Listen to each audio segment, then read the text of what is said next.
Hello. It's time. Time!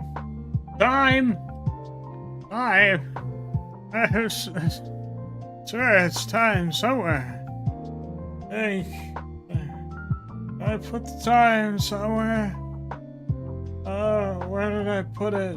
I mean, hello. Hello, Cesar, Poi, Cheese, welcome everybody. Welcome, hello.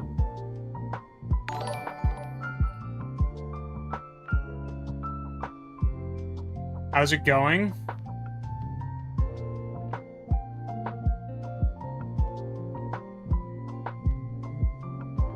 I saw the title and thought the character was the Chatter and all their card attacks by being annoying, or all their cards attacked by being annoying. No, the Chanter. Sorry, Cheese, I don't know how to help you with that. I never had a cat before. I've had a chat, you could say. Had a chat before. And frankly, I don't know if I understand how to keep them away from my phone charger either. I'm pretty sure if I say anything, chat would just be like, no you. You've never had a cat? That is correct. Both Papa and Mama Lyria are allergic to cats, I believe. I think I am partially allergic. I think my brother is very allergic. That art is very cute. It definitely looks cute. He has a halo. Halo's very cute. How do I... One? Nope. Oh. There we go. Now we're matching. Why can't you be cute? I'm about to show you something so cute right now. Check it out. Check out how cute this is. It's gonna be the cutest thing ever. Wait for it. Wait for it. Timeout for 5 minutes. Damn! How cute is that? Who's the idiot now? Huh? making dumb comments. That's what you get. And then he's gonna show up on an alt account like, bro, Jesus is telling you to unban rants right now.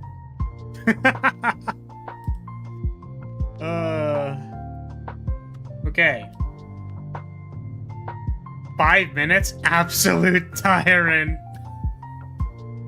Damn straight. Jesus would support you? Didn't know Jesus was a thigh/ass man. Didn't know he was into that.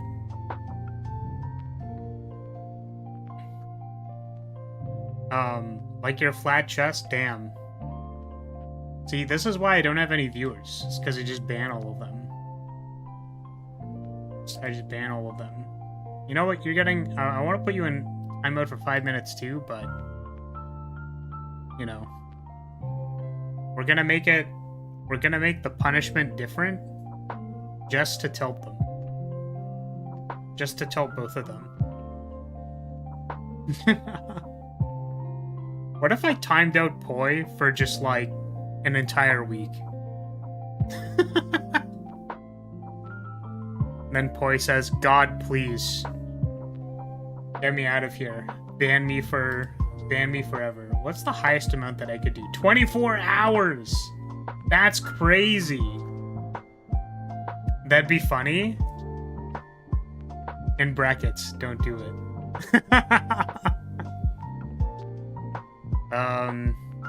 Yeah. So, you know what's a shame?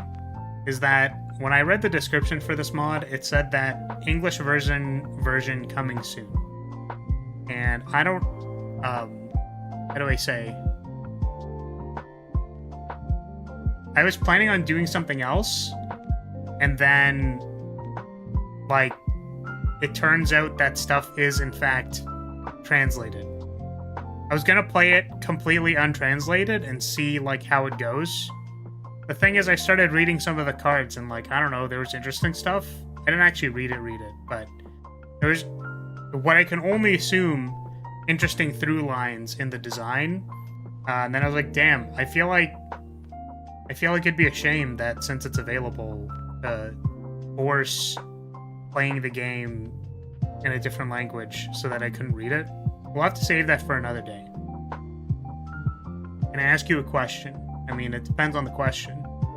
If you ask a stupid question, then I'll have to ban you. Forever. Forever! You'd be banned forever, Cheese. Wouldn't that be awful? So you have to make sure, you have to vibe check your question first. You gotta think, like, is this question hella cringe? Because if you ask a question that's hella cringe, then, like, I just have to ban you. Like, those are the rules.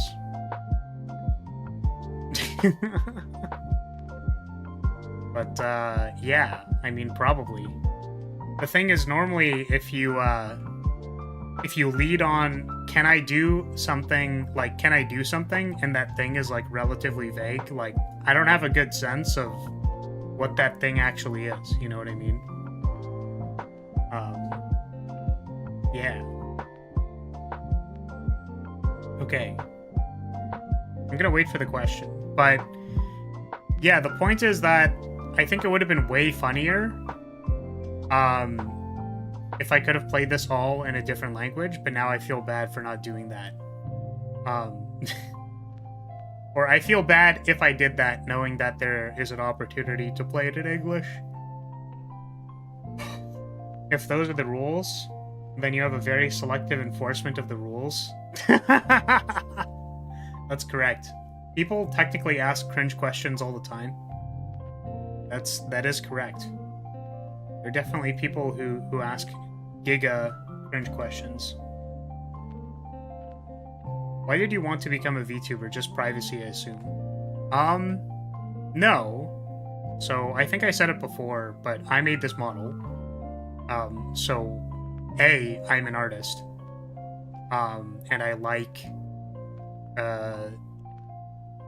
I just liked the, like, medium, I guess?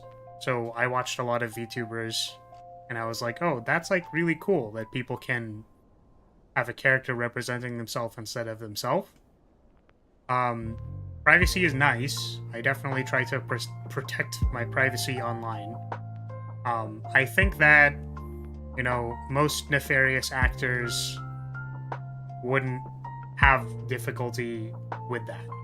But to me, it's along the same line as, like, technically locking, like, a door lock, is not that hard to break into. Like, people know how to lockpick. And if people don't know how to lockpick, like, there's other things they can do, right? So it's sort of the principle of, like, a locked door keeps honest people honest. Where, yeah. I think it's kind of that simple. But the point is that there's other reasons. So, like, this character... answer the question, he has a body pillow of his character. Yes. So, listen, the other half of that, you know, being the artist and all, is that, you know, I think, you know what? Let's share some self-love today, everybody. I think Flaris is pretty cute. I don't think Flaris is very funny, though. I'm gonna be honest with you. I think they're kind of cringe. Yeah, so certainly, drawing something that I think is cute is, you know, that's how I would like to present myself. And then I guess there's also, like, God damn it. So, the backstory, sort of, outside of, I suppose, everything that I've committed to my lore, which is sort of just random stuff that I remember thinking about. Because this character was supposed to be... I wanted to make, like, a Metroidvania. And then I had a bunch of different ideas for, like, you know, what the character would do. Like, the main thing that I wanted to do was... I was actually really happy because this gameplay dynamic came out, like, in Hades 2. But what I wanted to do was, like, you basically had a basic attack string and, like, dodging akin to Hollow Knight and whatever. But what I wanted to do was have, like, planting the flag and controlling an area that does, like, kind of DOT damage where you can swap out what the effects are as a main part of the game. So you could, like, throw it at enemies and then it would kind of, like, spin and then plant itself in the ground.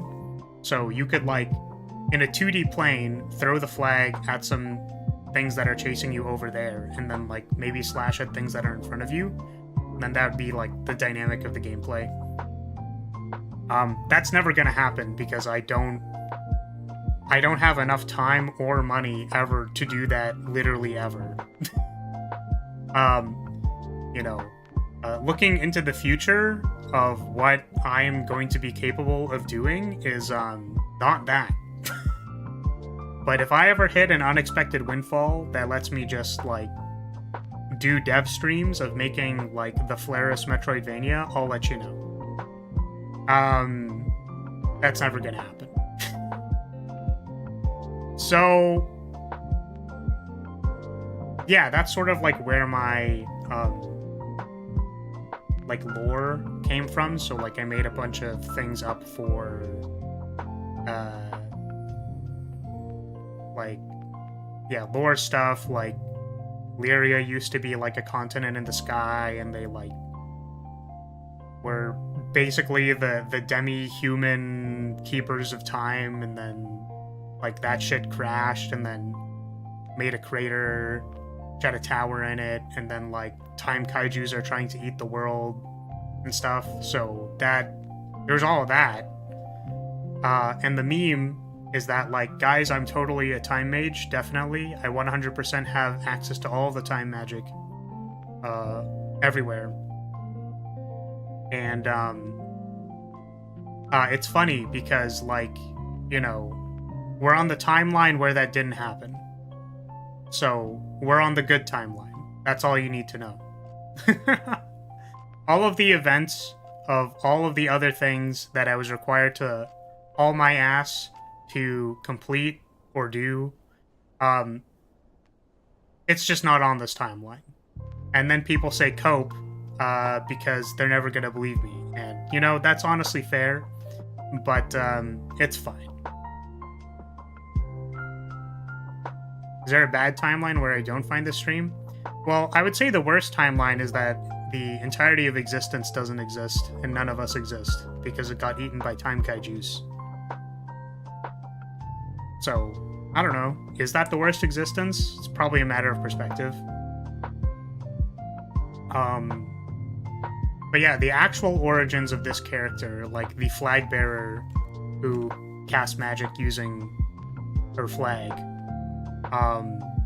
was a TTRPG character that I liked a lot. I feel like over the course of playing the character, I learned a lot of, like, things about myself as a person playing that game, and I kind of, like, hype it up a lot, but it really wasn't much. I think it was mostly that I played the game for so long, and that, like, I got to experience a lot of different emotions while I was playing this character, so I was more or less attached to them. And then it kind of turned into, like, it moved on from that to just being like, well, this concept is really cool, or, like, I just like the idea of, like, what do wizards do? Well, they have staves, and then it's like, well, you know, what does this universe do? It's like, the flag bearers are the important mage people of the universe. So, you know, the designated flag bearer for, I don't know, some random village in the universe of which I've constructed in my mind. There was, like, a golem who, their flag was just, like, you know,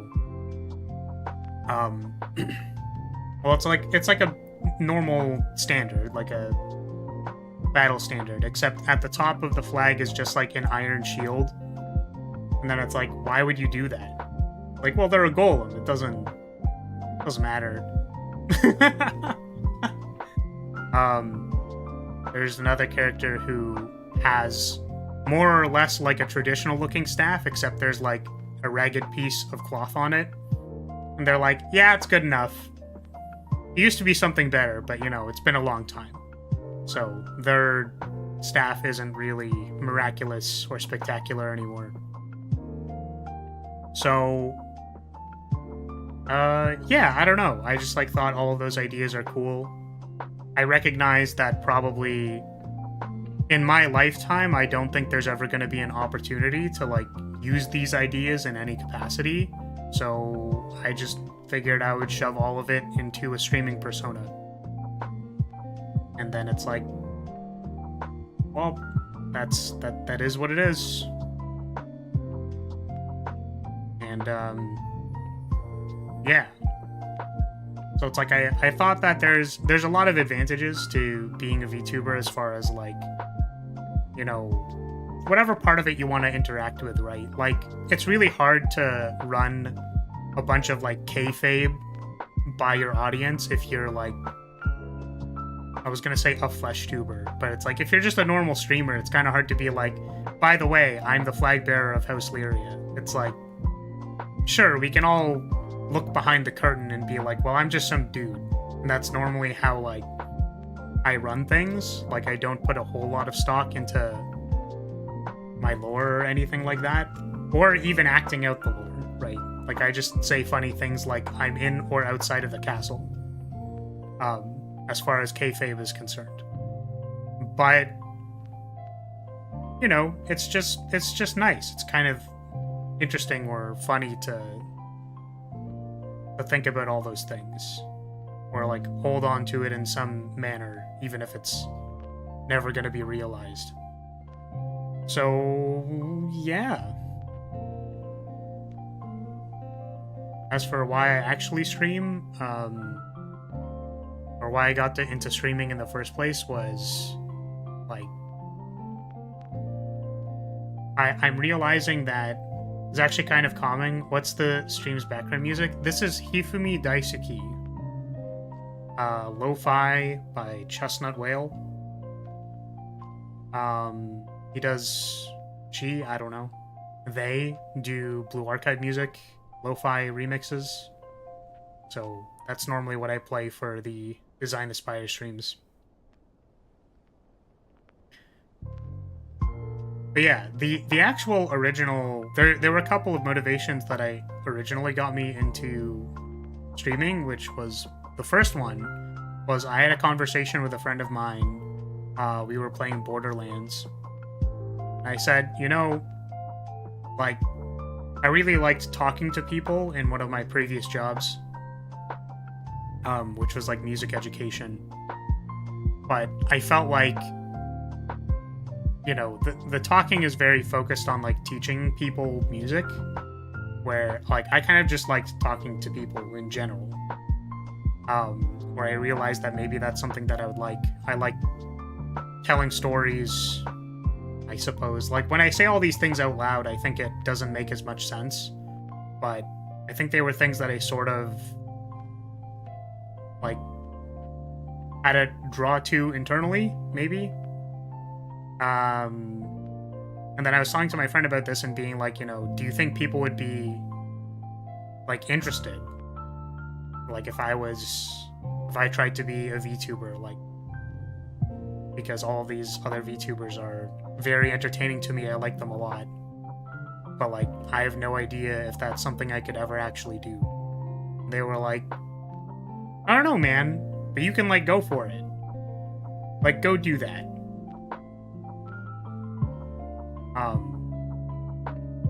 Which for me was my free-run moment of go outside of your hermit forest and go actually do something with yourself.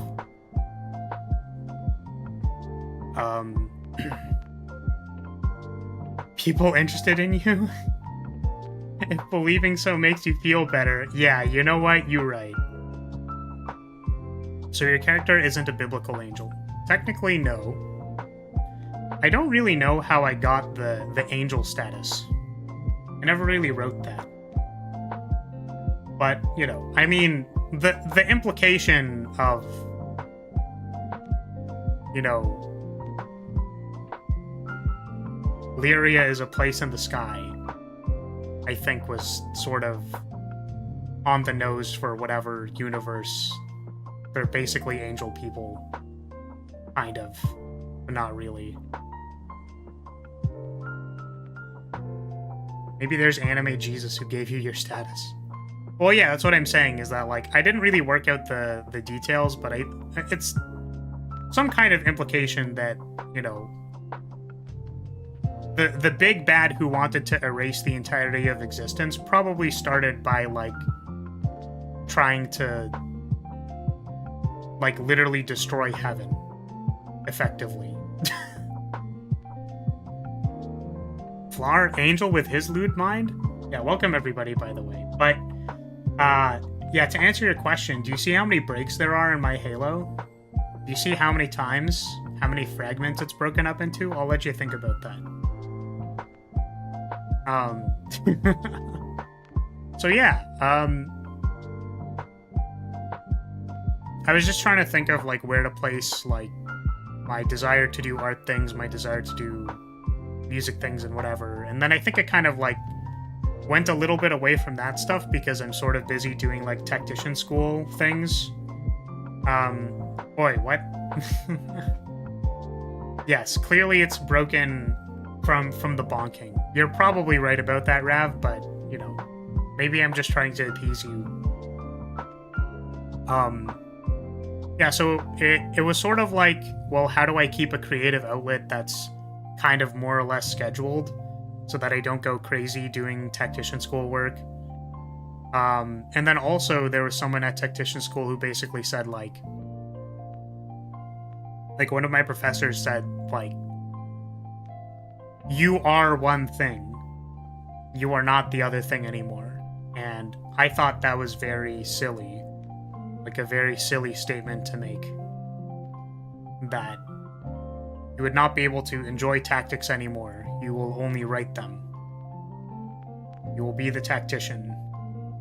You can never be a participator anymore.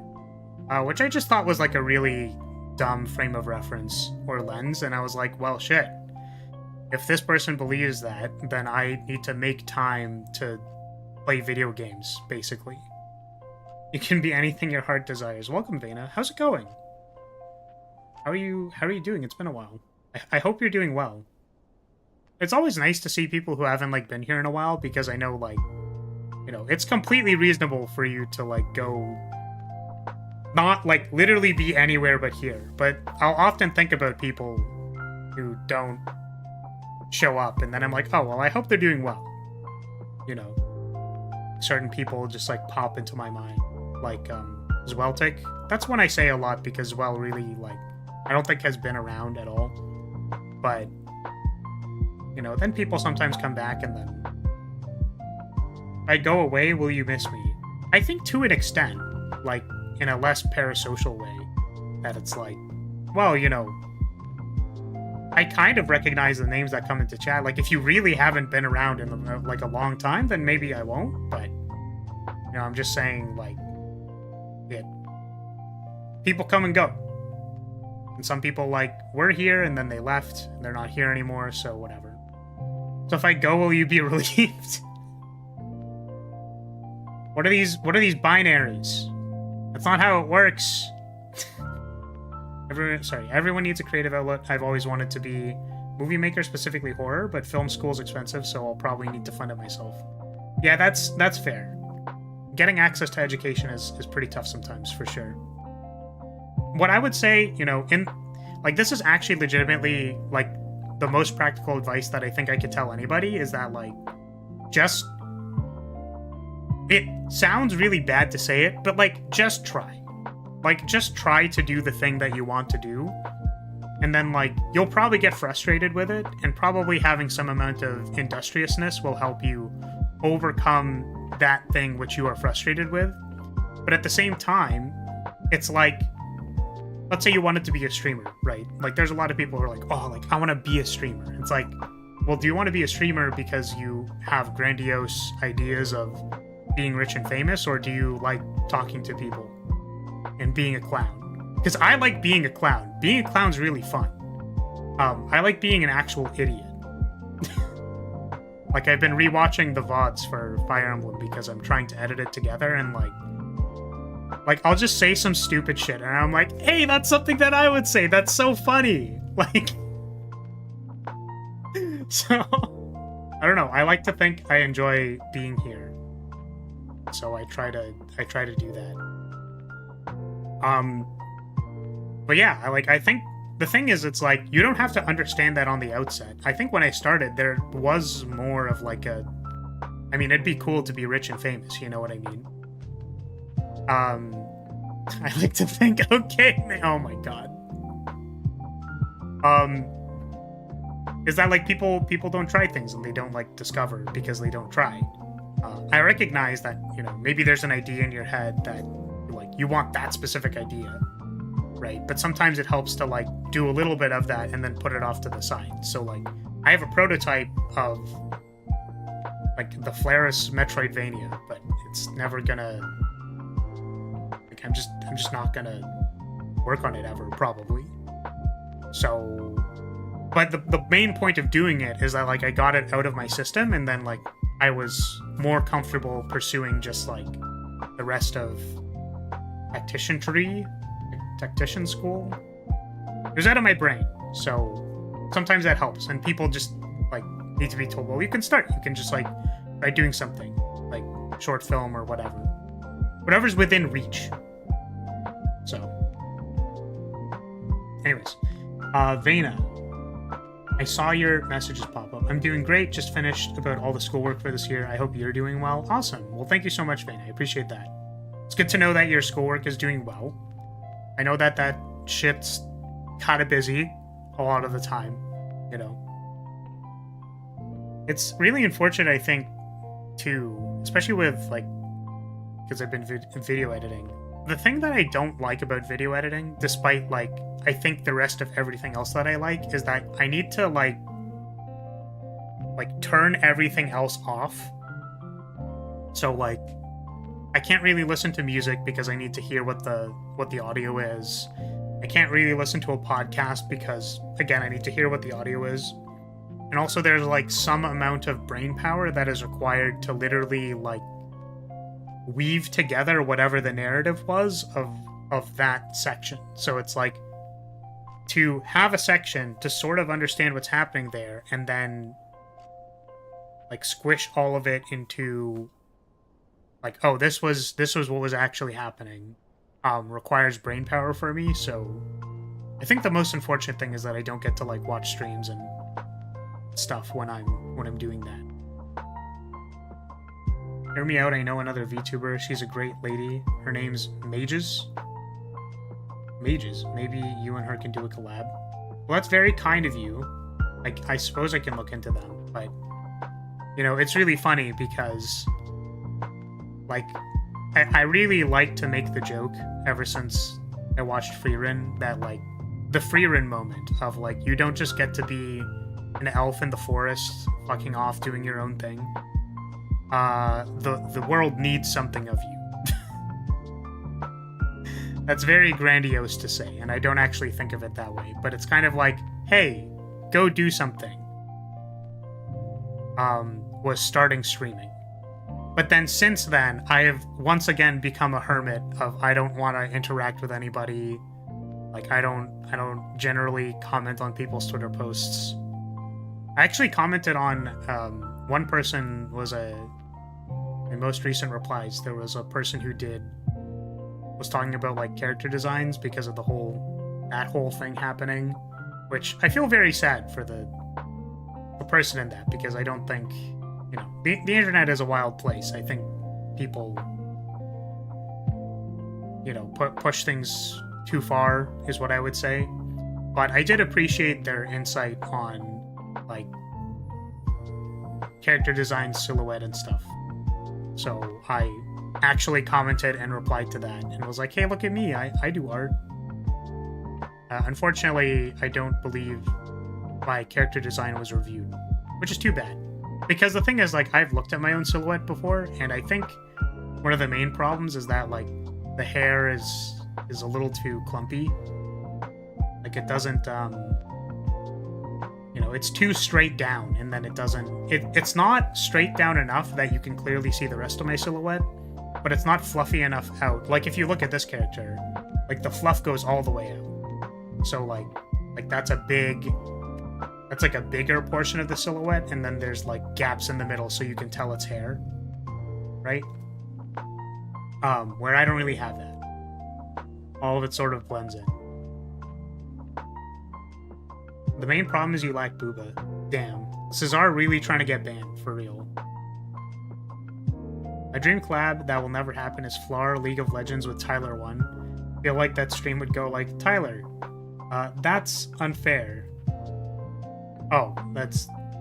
Okay, Tyler, that's unfair. Well, you see, game design. I mean, game design is just a lens of logic. It's not an arbiter of truth, right? The ahoge is silly as fuck, and the side bangs don't really fit there. They're too short.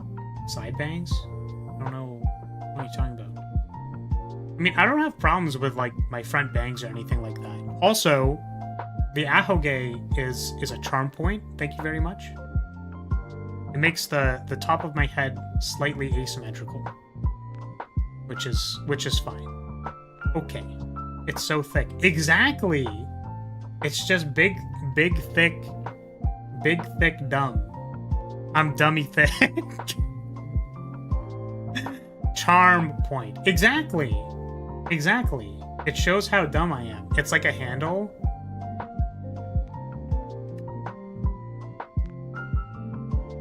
What do you mean by that? Is that a threat or a promise? Hmm? Okay.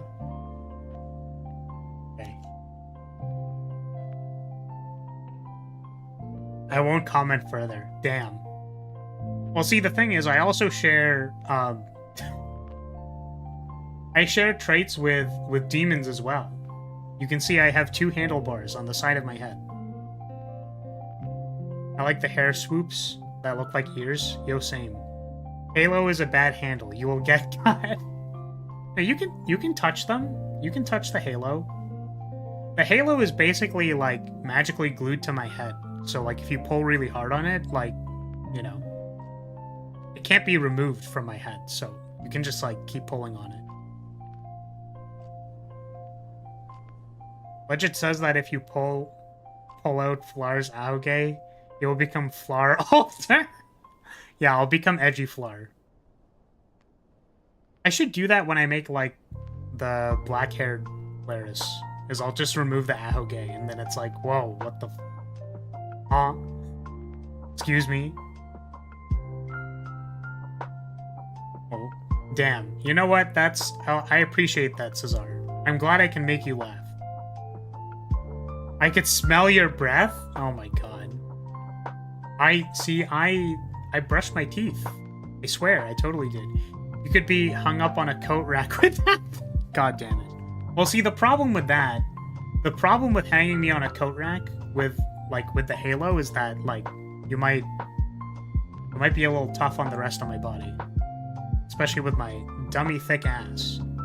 You know, weighs me down a little bit. What do you think your true angel form looks like? Eyeballs. I will not elaborate further. Well, Rance literally died. That's too bad. Unlucky. So the funny flower is altar flower? No, like saber altar, you know what I mean? It's like that.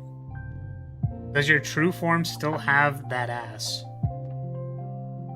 I think that would be a very interesting problem to try solving. Does the true biblically accurate Flaris have an ass? I'm not sure.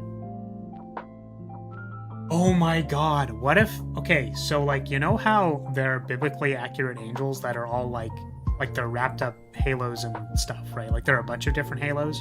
What if there was, like, an ethereal mass in the middle, right? That you could just grab the halos, and then in the center of the halos, like, there's just, like, a little bit Like, there's just immaterial mass there. So, like, you know, maybe that functions like an ass. I don't know. Who knows? Yo, that would actually make for a sick, like, live 2D scene. That... One of these days I'll actually start doing that. It's okay. You're just gonna show up in a generic horse model with cutout wings and armor and gaslight us about it for half an hour? I'm sure that'll happen eventually. I think you need a model for facing away from the camera. What do you mean? Oh, like for turning around? Man. Literally the entirety of Bao's chat. Like, turn around? Oh, turning? Oh my god. It's okay, I don't need to make a model to do that. I'm just gonna, like... I'm just gonna take a... like an actual... cake.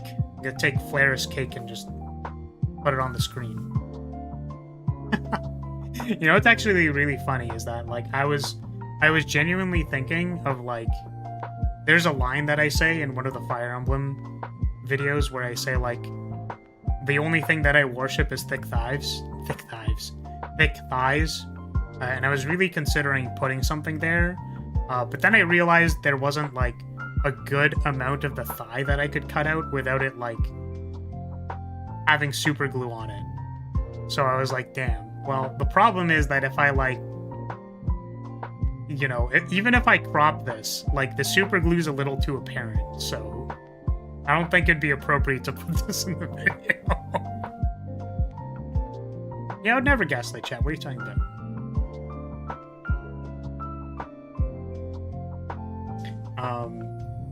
I remember someone used a model explosion button to make their biblically accurate model, except they had a nude model base to make outfits easier. Even with just shading, it was enough for chat to do chat things. Oh no. That's very lewd. There's actually, yeah, I think there was one person who I knew. Like, this is a biblically accurate, this person. The material sounds like Flar out of context video. I mean, yes. I think I solved the problem of why you have small boobo. All the fat went into your halo and bums. Was my ass?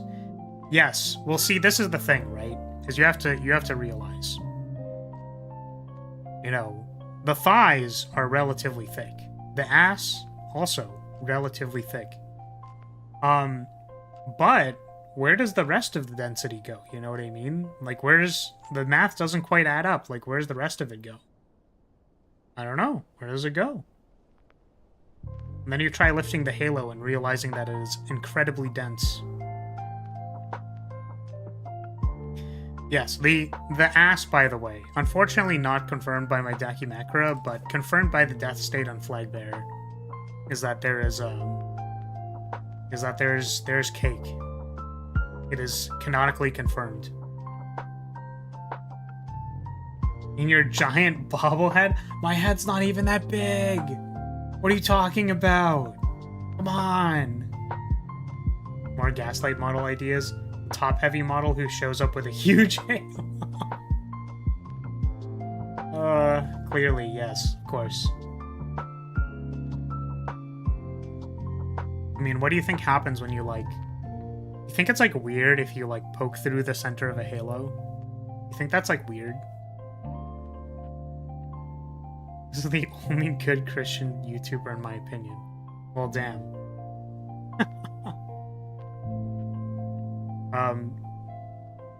The rest in my Giga brain, maybe?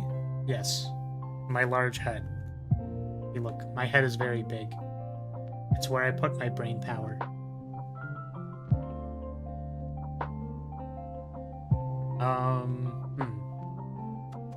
Okay. Should we get started now that we've done our obligatory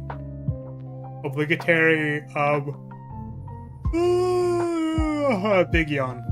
Obligatory 40 minutes of yapping. You know what's funny is that when I started this, or like when I started this stream in particular, I was like, I'm not gonna yap, maybe I'll just get into it. But then there was a bunch of people, and then, yeah. You know what's actually really funny about that, Cheese? You weren't here, I think, for the, I don't think you were here for the one Helldiver stream. I think you literally came in on the stream after. But, like, I'm not a horror movie fan. They are a little too intense for me. I think that it is okay that people enjoy them, but I am not super into it. Streams over, pack it up? This is my second stream of yours ever? Yes. So, the thing is that it was within a small period of time of when you did join, so I was like, oh, I wonder if you were there for that one, but you weren't. Which is fine. Yeah, the content's over. Unfortunately, now we're gonna do the boring content, so, you know, that's really too bad. I'm only brain, zero body? Zero brain, zero body? Man. Cesar's really trying to get banned, which is exactly why I can't ban Cesar. Oh no, don't remind me. Oh no, oh god. We're not doing a token today, sorry. See, it's funny because, like, I've been thinking about it recently and I'm like, I wonder if I just let, like, I wonder if I let the token thing be fossilized. I wonder if I fossilize it. So far I carry the biggest count of being muted. But, yeah, I don't think so. I think I just want to, like, think about it a little bit more. Not doing a token today, as if you ever do them. Yeah, exactly. See, the thing is, yeah, welcome, Rue, by the way. The reason why I wasn't doing it for a while was because there were no new people. But the thing is, then there were new people, like, a little bit, and then I just still didn't want to do them. So, I'll have to figure out if or when I want to do them, in what capacity, and how I want to do them. Oh, I'm not sure. I mean, Cheese. So, okay, well, let me know if you can answer this question.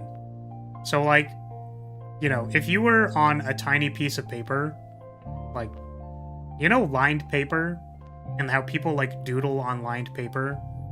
If you had to make a doodle of yourself on a lined piece of paper to, like, represent yourself, what would it look like? Like, what would it be? Yeah, Rue, how's it going? What's up? What up?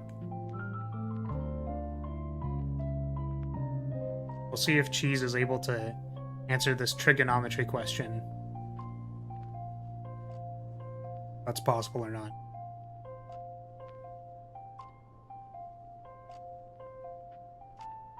See, you did it wrong, Rav, because you gotta say, I would be a mind goblin, right? You're referring to a noun, so you have to put an before the mind goblin. Also, do you mind gobbling these nuts? Got him. Use the tokens in an old school dungeon map stream, rescuing other tokens and combining our powers Metroidvania style. Yeah, see, the problem with making the maps before was, like, just, like, it wasn't possible. I don't know.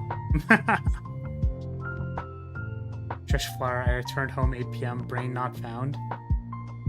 Well, yeah, because you had a goblin eat your mind. There was a mind goblin and it ate your brain. So. Yeah, I don't know. I wish there was a way to make that fun. But I think it kind of ran its course and then there wasn't really much to do anymore.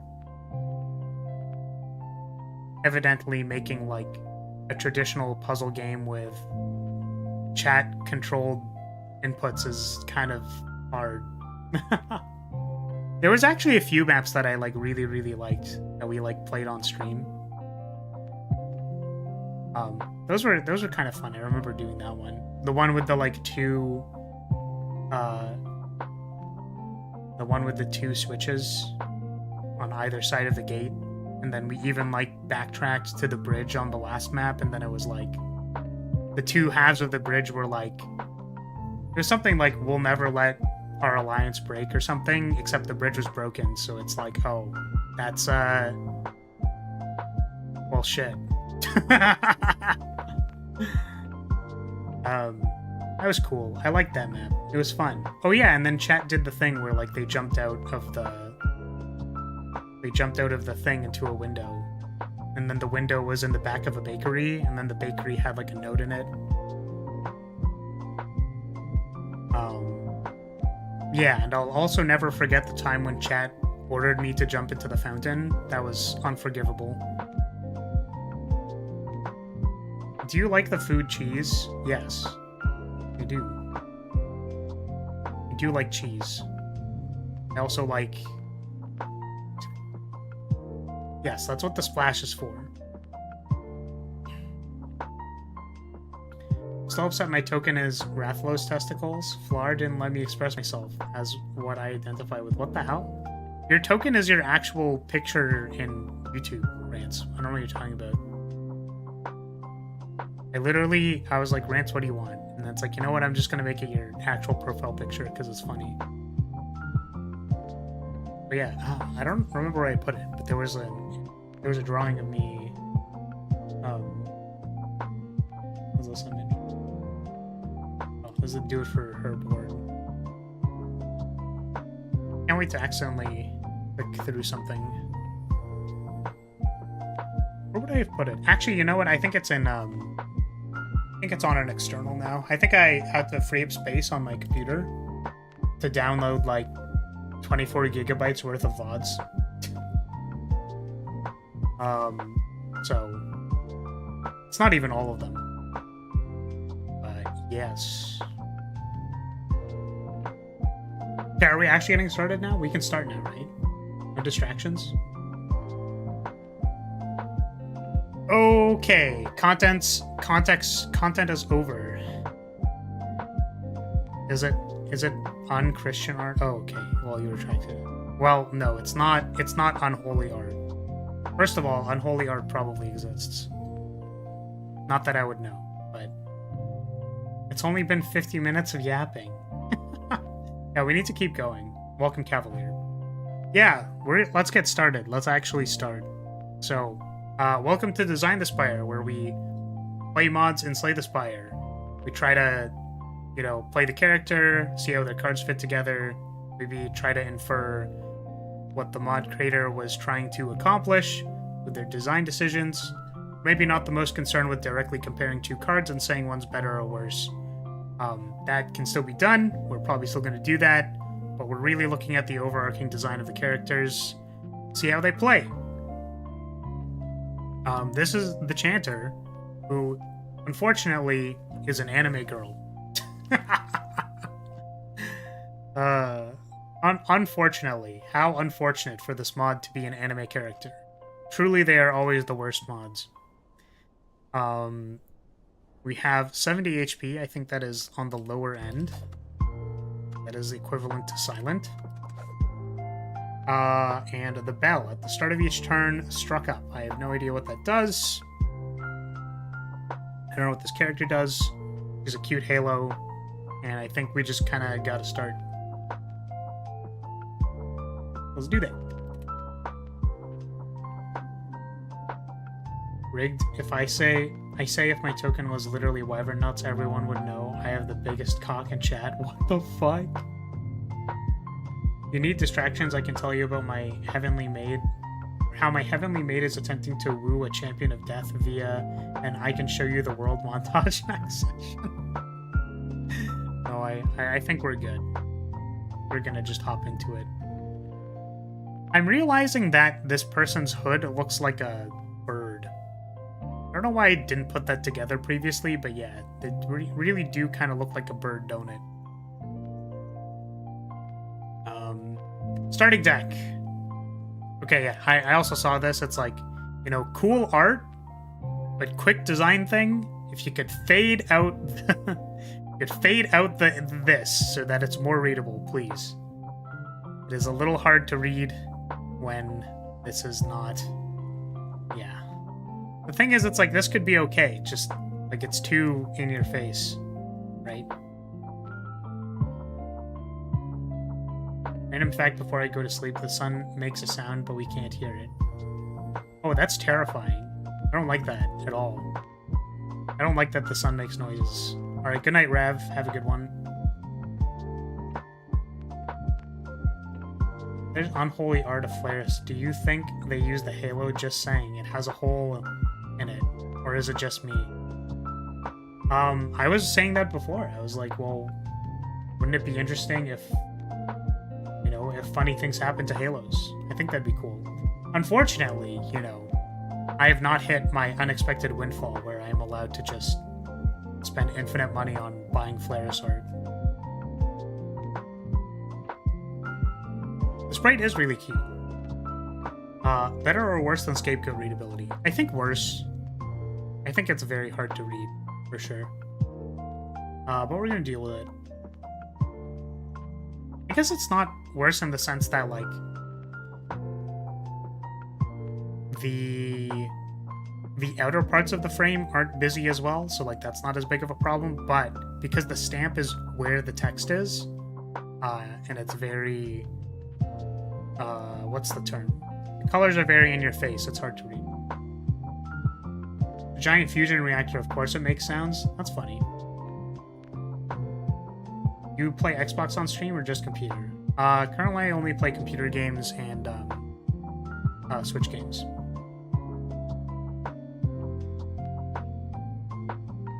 Need to look at artists for a commission too, probably a couple. Nice. Yeah, actually, it's not important. But yeah, so what do we have? Okay, so we have mesmerizing. The percentage of attack damage take/dealt that increases/decreases the amount of notes. What does that mean? I mean, keep in mind that this is translated, but also what does that mean? Attack damage. Take deal that decreases the amount of notes. I have no idea what that means. But the target... when their target's note reaches 25 or more, explode, dealing damage equivalent to the amount of note, and remove all notes. Okay, so it's like build-up damage. So you have to like build up and apply 25 notes, and that does 25 damage. I don't know what explode means. I'm sure there's gonna be like payoffs for like timing when you hit the note or something, or like applying note does something. You know, exploding your note on them probably does something. So I'm always curious about these systems that remove everything all at once, because the speed of Slay the Spire is generally quite fast. So needing to build something up and then removing all of your progress towards that thing, I would imagine it's a little bit difficult. Like usually it's -1 or half or something like that, right? Assume an enemy with note has essentially is that -X strength, and you have +X strength against them? So we'll find out. Struck up. If not in any strophe, enter strophe 1. Is it strophe? Stropha? Otherwise exit current stance. Oh, she's a stance character. Stance character. Whatever struck up means. This does a struck up. Okay, I guess we'll find out. Let's get a random common relic. Okay. 1, 2. Do 2 elites passing through a bonfire, and 3 encounters shop, or 4 encounters. Let's go. Okay, what does this do? Oh. It's playing noise. That's actually quite distracting. But I guess we'll keep it going. Deal 10% more damage from attacks. Exit this stance at the start of your next turn. Upon exiting the stance, draw 3 and enter strophe 2. That's very good. Why? Why do we get to draw 3?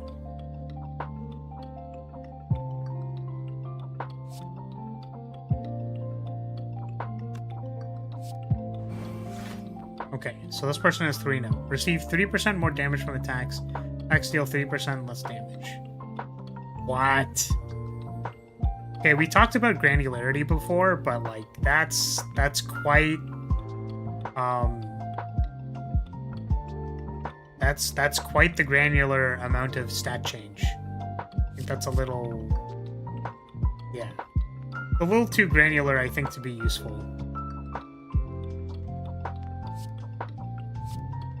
X% not X. Is Strophe 2 a detriment? Oh, I wonder. We'll find out. That's a good thought, Epsilon. Let's try it. What is number 2? Deal 10% more damage from attacks. Each attack damage, apply 1 note to the target. Exit the stance going into your next turn. Gain 3 energy. Okay. So they all appear to be beneficial, and you appear to, I guess, just always have 10% additional attack damage? Is that correct?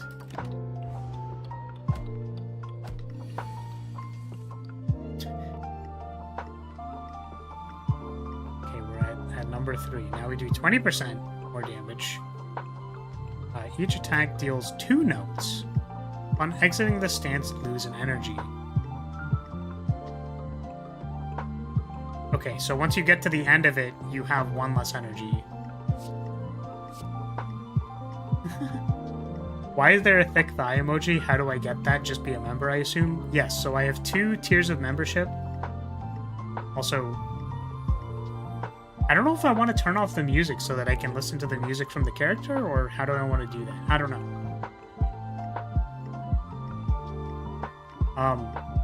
But it's a little bit distracting. Yeah, so I have 2 tiers of membership. There's one that is just emotes, and the second one technically has all of my member posts, and if we're doing member content, like we have watched the entirety of Frieren and memberships. So if that's something that you want to watch the entirety of Frieren with me in the background, you can do that. Not actually the show itself. Like, this is honestly so distracting. I think I'm gonna... Okay, so if I do this, what happens? We'll see if we can do that.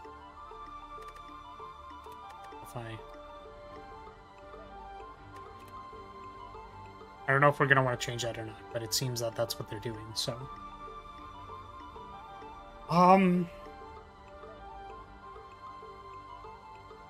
Okay, what was I saying? Yeah.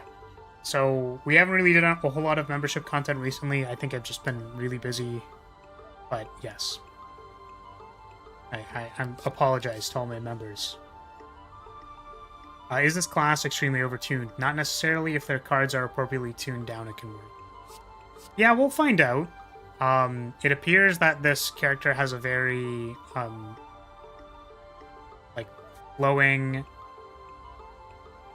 thing to them. Like, they have do this turn, do this next turn, and whatever.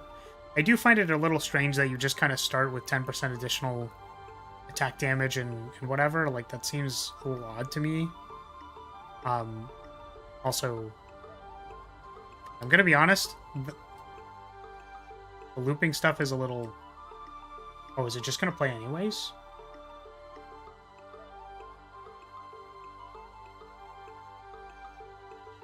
Is it just gonna keep playing? Like, I can't even turn it off?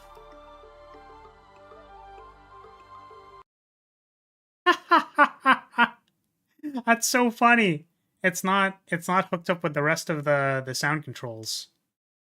So I would need to turn off like literally everything for it to... That's very interesting. Okay. Like the special halo around the character? Yes. It would deal 10% less damage. I've said this before, but having percent damage increases or decreases, it's kind of hard to determine, like, how effective that is. So generally, I would function at the level of stats. There are already percent modifiers in the game for, like, vulnerable and stuff. I would leverage those personally instead of adding, because you sort of run into this problem of, like, You deal 4% more damage. It's like, what does that mean? How much more damage is 4% damage, really? Yes, if it is a large percent number, and even then, it's kind of like a heuristic we can take from the base game is that, like, it is difficult to... Oh my god. First of all, the energy looks at me, which is very scary. Second of all, we didn't lose the energy for some reason. I thought we were going to lose an energy, but... Okay. Yeah, Vuln, Wrath, and Divinity. Yeah, so, like, Wrath is a ×2, right? That'd be, like, plus 100% damage, so I'm not sure. Could it be tied to the ambient sound tech? I'd expect that to be tied to the master volume, but shrug. Yeah, I'm not sure if I want to, like, you know, turn the thing on. Okay, like, listen. Okay, like... I'm not going to say anything. Okay, so deal 7 damage. I'll turn this back on, maybe. I think what I'm going to do is I'm going to... As much as the sound effects are neat and interesting, I'm going to turn it off, because it's a little distracting for me, and it's a little too loopy. Like, it loops too much. You lose the energy on the turn as you end it, so it does nothing. Oh, interesting. So I guess if you cycled through all of the songs, then you would lose it as you're cycling out of the last song. That might actually have implications, but certainly you would expect it to work outside of the context of just the every turn cycle. That's sort of weird. At 4%, if it rounds up to 1, if it rounds down to 0, you'd need to deal a lot more damage to make it more than that. Yeah, exactly, where it's like, you know, the question, Epsilon, is really like, why are we tuning numbers at the percent level when, like, it's like the goal here is we want them to stack up notes so that they explode, and also that notes give some kind of debuff, I suppose. But they want to have a granularity to their economy system, which is, like, literally stacking up the notes to 25 and having increased damage and stuff. But, like, that kind of undermines having plus 4% additional damage, you know what I mean? It's just, like, too small to matter. The thing is, like, percent modifiers can be okay in other games, for sure. But I'm just using the base characters of Slay the Spire as a heuristic for, like, the numbers in this game probably are not tuned for 5% increases. Additionally, like, and we can see why by going, hey, 4% doesn't mean anything. So, right? It's like 4%, it would be very hard for 4% to matter, as Epsilon pointed out. It's like, what, it's going to do 1 more damage? Like, why is that important? It's also not very understandable to the user of, like, what the effect of 4 or 5 or 6% is, right? But if you tell them it does ×2 damage, it's like, okay, well, that's pretty clear. A lot of the modifiers for... This is just an opinion, but a lot of the modifiers for, let's say, a game like Cyberpunk, where they say, like, you do 5% more damage, and then when you max out this stat, you do 15% more damage, right? Those bonuses are supposed to be ethereal. Like, you're not really supposed to understand how much more damage that does. But what it does do is that, like, it can give you a progression curve that you're like, oh, I leveled up, so I'm going to put my skill point into the thing that makes me do 5% more damage. And then that kind of keeps you on track for the rest of the game. And what that lets the designer do is say, okay, in this area, we expect them to have plus 15% damage, so these enemies are going to have slightly more HP. So, like, we can control where it's sort of viable for the player to be at any point in time, with, like, tiny percent changes like that. The thing is, in Slay the Spire, like, there's no areas in the progression you need to control, so, like, a very tiny bonus of 5% doesn't, like, translate to anything in this game. Right? So... yeah, basically granularity. I don't think granularity is very appropriate in this context. But we'll find out. Who knows? Maybe it ends up stacking very fast and then it ends up being 50% or something. I have no idea. 50% or 100% are probably the safest in terms of being easily conveyed to the player. Yes, I agree. It's like a lot easier for players to understand vulnerable and wrath than it is to understand like 4%. It's not Victorian ankle, so it's totally fine. Yeah, I mean, I was just gonna say that there's 3 feet on my screen right now, and I was like, what the heck, game? What's going on here? What is worse? Deal 0 damage 1 turn or take double damage for 1 turn? Just want your personal opinion. I don't know what this is in context to. Like, is it worse for you to take 0 damage or deal double damage? Because, like, that's in context to what the game is, right? So let's understand what the, like, context of... Oh my god. Let's understand what the context of doing both of those things are. And people also, like, maybe don't really understand the concept that... Okay. So, dealing 0 damage stops the game from progressing. Generally, the way that we make games is that they progress towards a conclusion. Because when you play a game that goes on forever, you get kind of bored. So, or if it's a PvP game, being forced to play a game where you might have a chance, but it's dragging on for a really long time can feel really bad. So you would know how this feels if you've ever played like a 55-minute league game where you're like, okay, we might win, but like it's been miserable for the last like 20 minutes because we've basically been losing for the last 20 minutes. Or if you've played EDH and you're on turn 10 and your opponent who is clearly winning is taking 20 minutes to play their turn, it's because it's like the conclusion is kind of there, but you can't really concede because there's more game to be played. So those are generally examples of we try to make games which go towards a conclusion, and we're very aware of how long it takes to get there. So for example, I wouldn't be surprised if the Slay the Spire team had like heuristics for how long it takes to complete a run, right? If they're like, well, an average player takes maybe an hour to complete a run, or 2 hours, like that might be the fun zone for playing a game of Slay the Spire. Or perhaps on easier difficulties, they might have said like somewhere between 30 to 45 minutes. That's like the time that it's still fun for the player, right?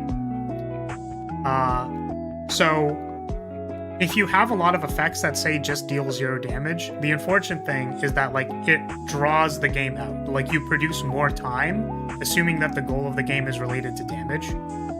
Whereas dealing double damage increases like the speed at which the game is being played, right? So it's not really that one is better or worse. It's just like, what kind of game are you playing? You might want to have an effect that says deal 0 damage if the game is very fast. So like there was a card game I played that has effects that make you deal like you like don't take damage. Like it was a game about fogging your opponent a number of times and then like trying to play your big combo turn. So that game's really fast. So what you need in a game that's really fast, or the counterplay to a game that's really fast, is that you need to be able to take 0 damage. You need that verb with the rest of the stuff so that the game is playable. Whereas dealing double damage is like, you could accelerate the game so fast that it doesn't work anymore. Like you just do like 2 times as much damage and the boss dies. Then it's like, well, there's no game to play anymore because the boss just dies, right?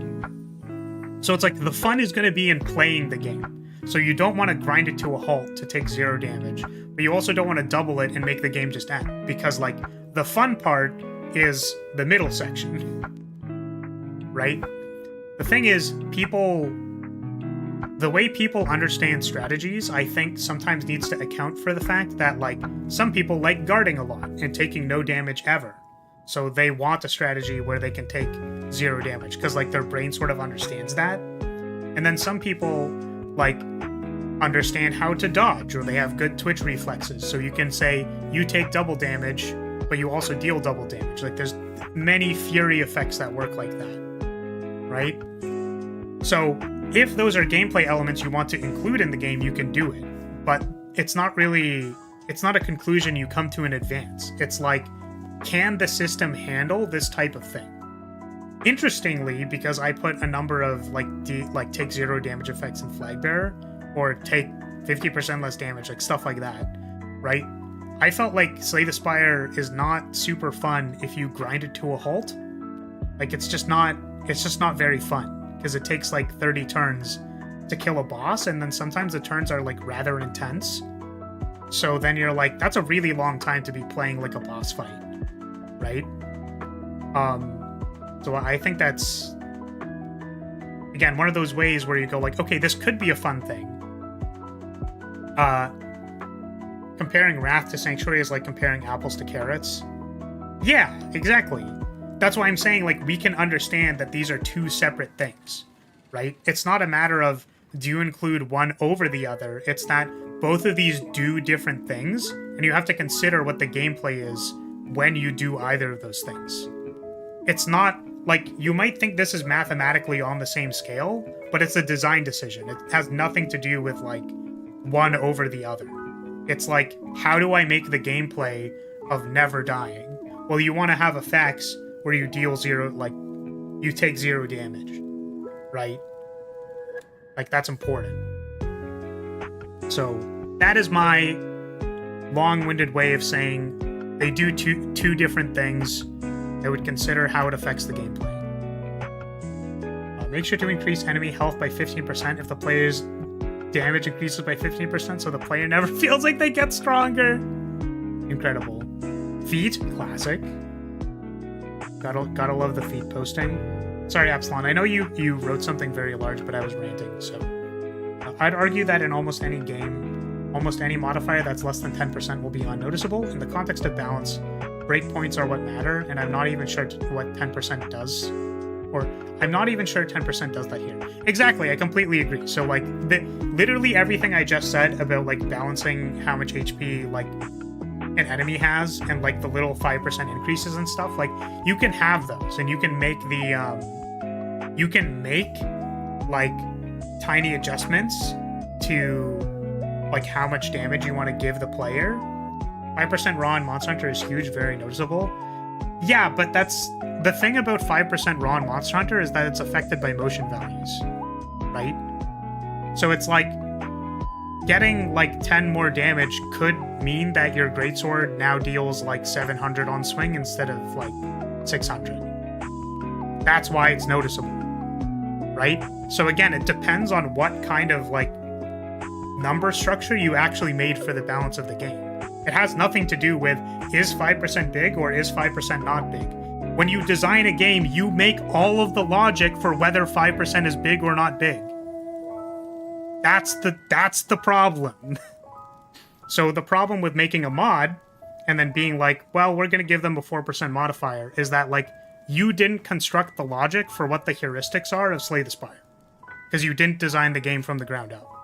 So it's more important to, like, look at what is in the games and then, like, make conclusions rather than be like 5%. Well, 5% worked in my last game, so maybe 5% will work in this game. It's like, I don't know.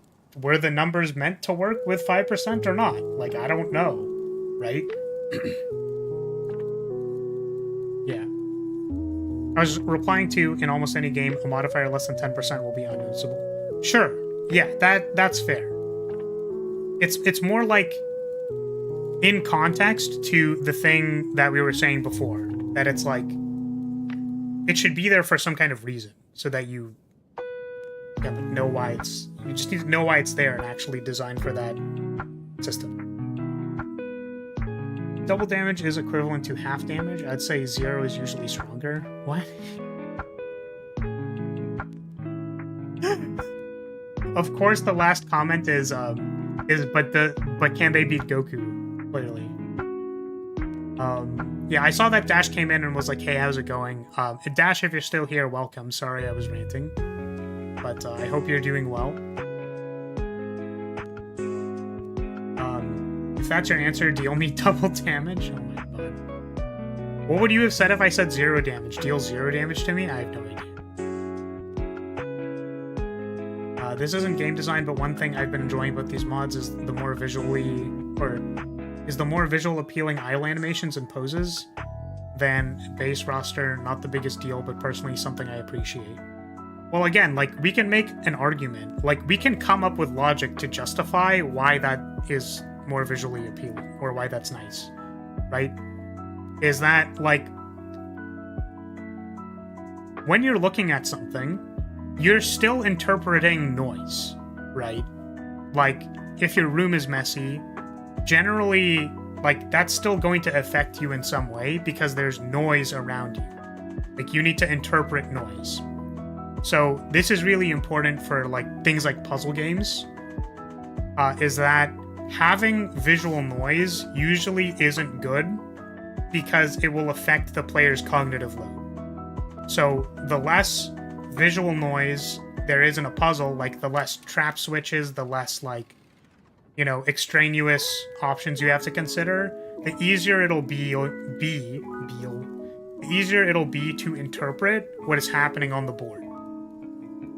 The interesting thing is that an animation happening in the background that you're not really paying attention to, you would say is visual noise. So you might come to the conclusion that having an animation in the background is bad. However, you could also say that having some amount of visual noise in the background so that you're focused and locked into the game is actually important, which is why I think things like idle animations are good in this context. Because it's just keeping enough action on the screen to, like, tell you that things are happening, right? Whereas not having animations... there's also, like, things about feedback, like knowing you're interacting with the system, so, like, just the fact that the character moves forward a little bit shows that attacks are happening. If there were more signifiers than that, like, maybe that could be good, who knows? I was mostly thinking of terms in end values. If it's happening to base values and there's multiplier stacking, then that goes out the window. Yeah, and all of this to say, Epsilon, is that, like, it's just in context to the system itself. So if you determine that 10% is not a modifier that can be noticeable in the system, maybe it's best not to use it, right? Automatic characters don't have idle animations, or instead just PNGs. Yeah, I mean, it's fine to just have a PNG. Right, but we can also acknowledge why an idle animation might be valuable to a player, right? It's like it adds visual noise to the screen that they can, like, use to help concentrate. The joke was about if you pick double damage and you picked it. I see. Understandable. I'm surprised you asked a question that, like, prompted a whole bunch of stuff, but you were like, damn, I want Flares to double damage me. They're a little bit off-putting. Oh, just the PNGs. You can always deal double damage to me? Oh my god. You can't flag there, it doesn't have rad. You're so right, that's so real. Okay, well, that was a really long tangent. We're on our first card pick. Okay. Gain 3 dexterity. At the end of this turn, lose 3 dexterity. So this is their flex clone. I imagine dexterity might be important for one reason or another. I have no idea. What is the upgrade? 5. Okay. Deal 7 damage if the enemy has note gain energy. So this is their gain energy attack clone. Deal 9 damage if this card is the first card played in this turn struck up. The first attack if this is the first card. Interesting. This is probably good. I would imagine this is good. The weird thing about this, so I was gonna say the conditional cards are usually tied to, like, a difficult condition. But the thing in this mod is that note doesn't really go away. So I wonder about that.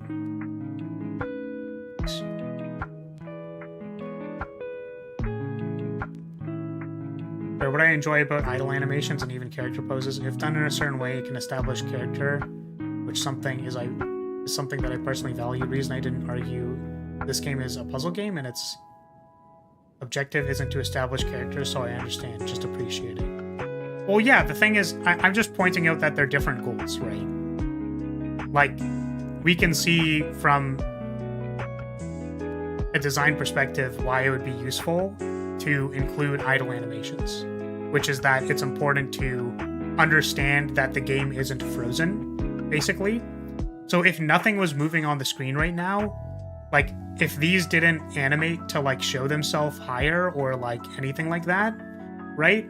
Like if these things didn't respond to when I hovered over them, you wouldn't be sure if you were affecting the system at all. Like there'd be no clarity. So I think having idle animations is part of that clarity. I think it's pretty obvious to most people that you can put personality into the visuals and aesthetics of a character like that. You know, that's just real. Like obviously we would like idle animations if we could have them. Sorry, I didn't mean that to be like so abrasive, but yes, I wish this had idle animations. I think it would look really cool.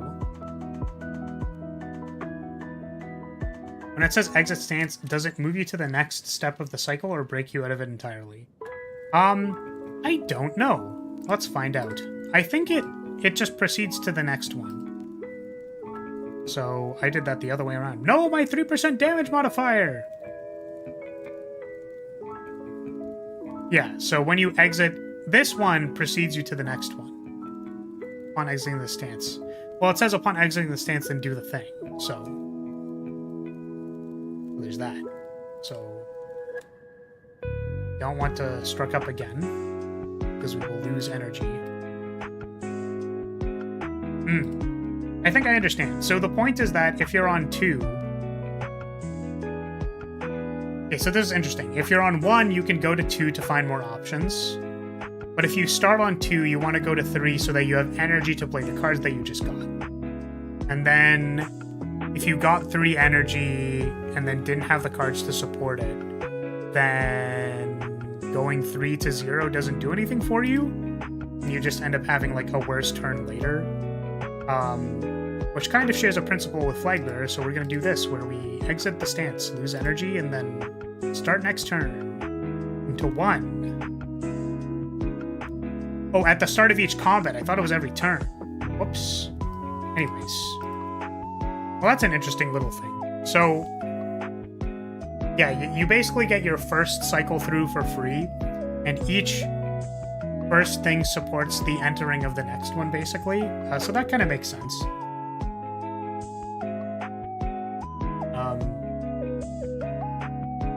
Sharing your time with us? No problem.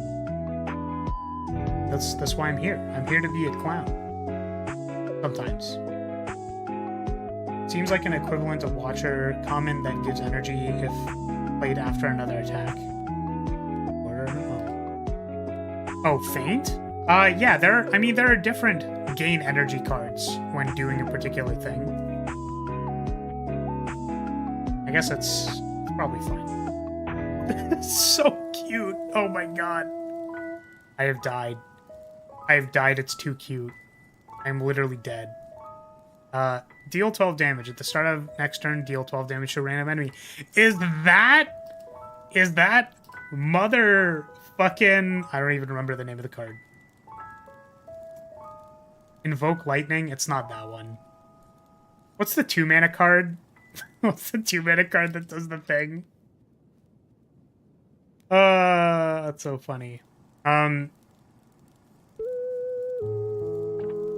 Deal 5 damage twice, apply 3 notes. So we have a Twin Strike, which applies notes. Yeah.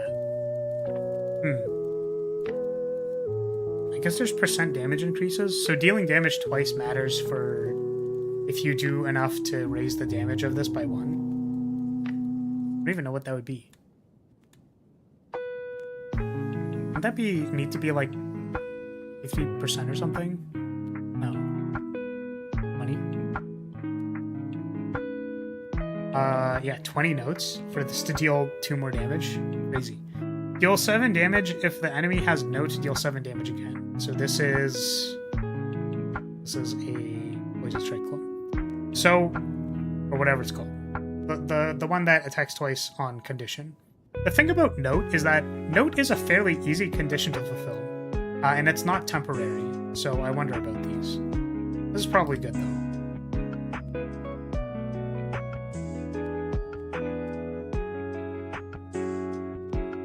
So if we could do both in one turn, then we get a big burst of stuff. You know what's really interesting about this? So I know that the drawing 3 cards and then gaining 3 energy is like absurdly powerful.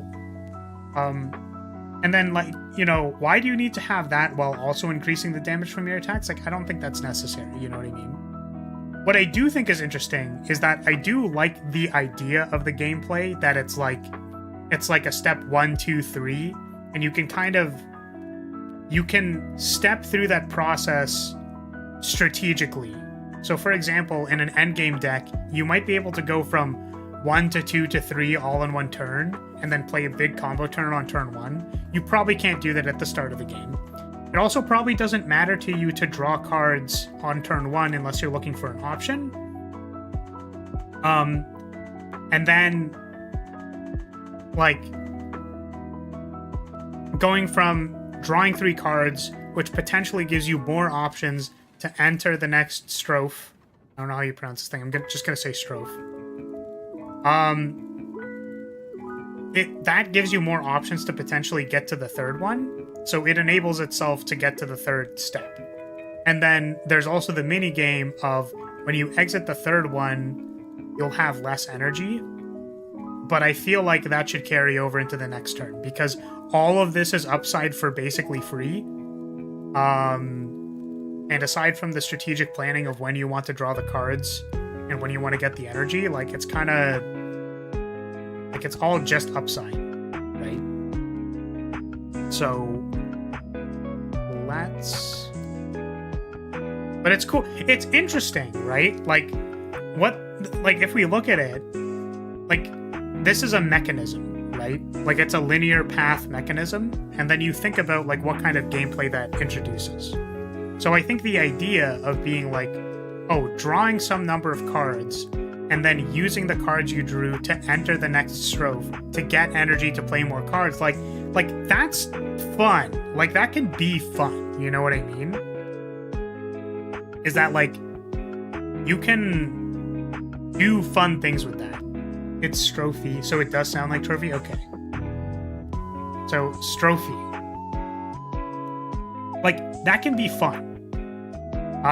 And manipulating sort of this, like, what step in the thing you are, because there's a little bit of that in Flagbearer. There's stuff to play around with that. However, I think drawing 3 cards and gaining 3 energy, like, really is a lot. Really a lot. I think the energy loss makes infinite slightly harder since you can't trivially get both infinite draw and infinite energy just from cycling. Yeah, I suppose the, like, losing 1 energy might just be a contingency for that. That makes a lot of sense to me.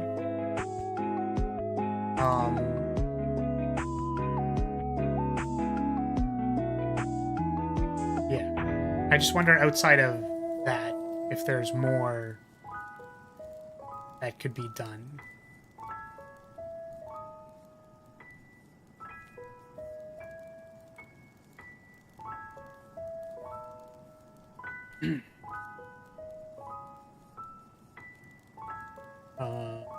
Innate. Apply 5 notes to all enemies. Deal 12 damage if you have left. Strophe this turn. Gain 2 energy. So the condition is you go through... If you went through a stance this turn, gain energy. So it's like the discard condition card, except the condition is if you've stance cycled, which is kind of cool. The reason this is interesting is because the stances only go one way, right? Do any of the base classes have a common and innate card? I don't know. Isn't there the rapid defense thing, or is that uncommon? This is really long. With following effects according to the type of card scryed. Gain 2 strength, gain 2 Metallicize, draw 2 cards, gain 1 blur, gain 1 artifact. This is a very bizarre card. I'm not sure why we have a random effects card like this. Yeah, if the character interacts more with Scry, then maybe this is cool. But it's definitely a little weird.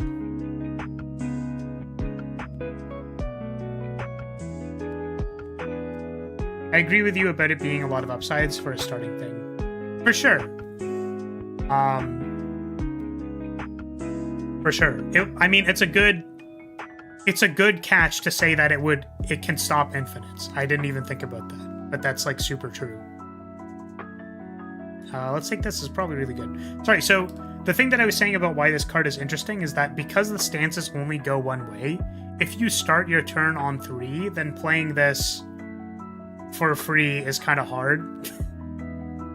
But also you have 3 extra energy, so I guess like it's not that huge of a deal anyways, but anyways.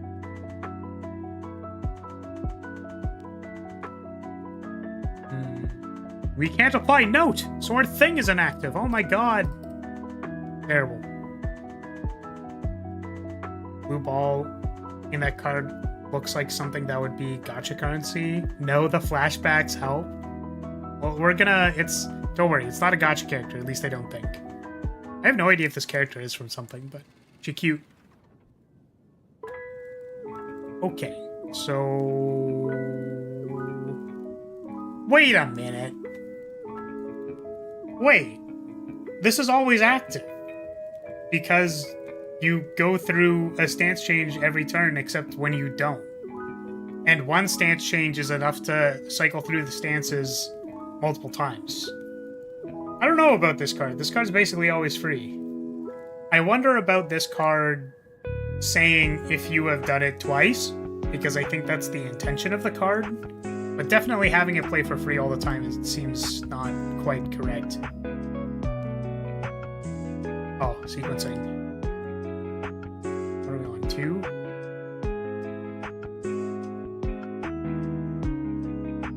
Yeah, that was fun. We got to play all of our cards. That was kind of cool. Plosive. If I go plosive. Did that one. Whenever you struck up, deal 4 damage to all enemies. Kind of cool. But it's specifically when you do this keyword. Probably strong. Does Strophe cycle at the start or end of the turn? Because that could have interesting implications for that condition. You enter Strophe on the start of your turn, but you exit it on the end of the last turn. I think. I don't know if you're in Strophe for the enemy turn.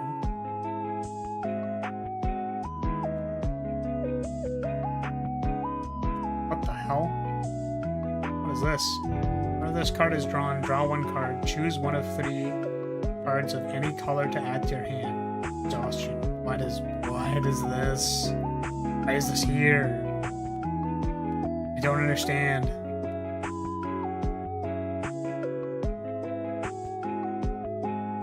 Cute! Cute! It's so cute. Ah! Okay. Upgrade. Oh, what does upgrading these do? Gets rid of exhaust. That's pretty good. We're gonna get rid of exhaust. I think that's pretty powerful. This is really cute, by the way. All of it is very cute. I like it a lot.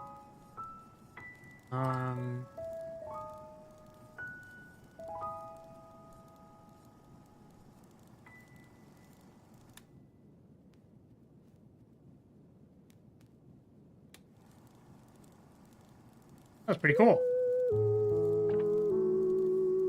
Second favorite part of the streams is campfire art. Campfire art is very... It's not active because we already cycled through our things. Oh my god, it's the thing.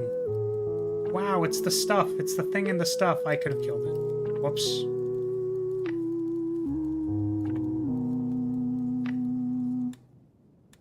Oh, I guess maybe there aren't as much, like, struck-up enablers. Deal 9 damage on 1 card. Put a card back into the top of the draw pile. Oh, I guess this combos with the other card. Deal 10 damage to all enemies. Put a random card back into the top of the draw pile. These both manipulate the top card. Okay, so there's like a little bit of, like, put a card back on top of your deck, which can sort of synergize with the second Strophe. That's kind of cool. So you can, like, frequently note and then draw the cards back again. You can go infinite with this stance very easily. Yeah, the thing is, like, so there's one. So the first stance doesn't do anything. The second one is draw 3. The third one is draw 3 energy. And the fourth one, you lose 1 energy. So you have 2 energy to go through. You have 2 energy to go through, I guess, 3 other stances. You have 2 energy to go through 3 stances and 3 card draws. So you need 3 cards, which generate, yeah. I think it might actually be harder than on first glance. Yeah, as long as it always takes 1 energy to struck up, then you're not infinite. Yeah. Which I'm sure there's like ways to, if you make a struck up do like cost energy, then that would be or cost less energy. Yeah, that would go. Why am I getting pinged in shit posts? What is happening? Oh, understandable. It's just like a random ass ping. Okay. Deal 5 damage whenever you exit Strophe. Return this card from your discard pile to your hand. This is the Flurry of Blows clone, and it triggers on Strophe cycle. The interesting thing is we haven't really found a whole lot of struck up cards. We have this card and this card. So we have 2 struck ups and 14. We draw 3 cards whenever we cycle through all the things. So our turnover is close to 2. So in 2 turns, that's 2 cycles plus 2 struck ups is 4. We can go through like 4 things in 2 turns, probably. We probably want more of them though than just this. I guess you buy this back every turn if you're cycling. Also, if you haven't played the second one, you can just wait. It's really interesting. See, isn't it so cool how you can just like slightly change how a mechanism works and it like completely changes the gameplay? It's so cool. It's so cool.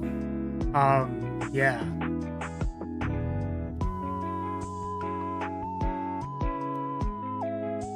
Okay, we can go to 2. Oh.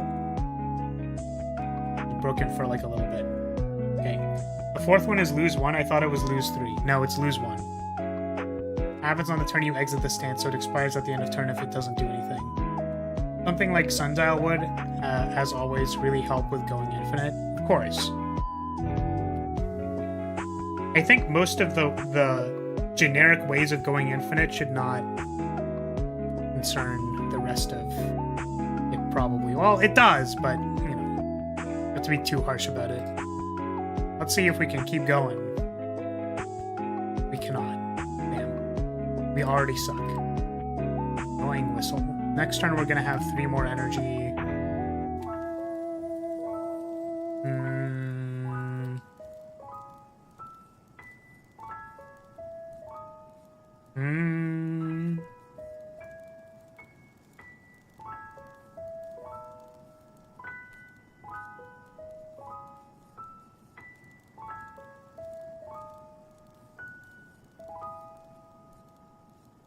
Play everything.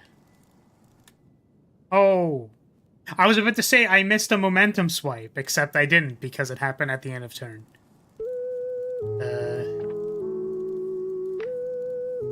Whistle. Can I enter stance twice? That would make me draw cards. Yeah, so the first one doesn't do anything. The second one, I would draw cards, and then the third one is when I'd get the energy, so I think we're just waiting.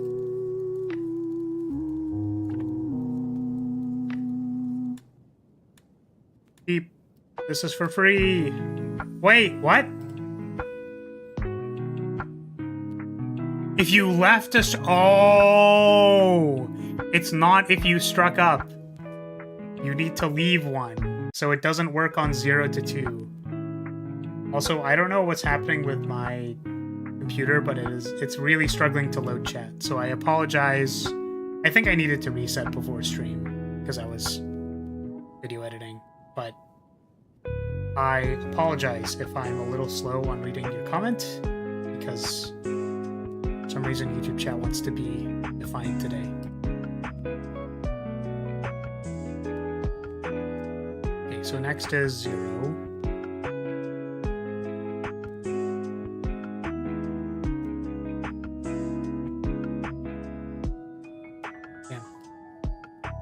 Being at 21 note is pretty good.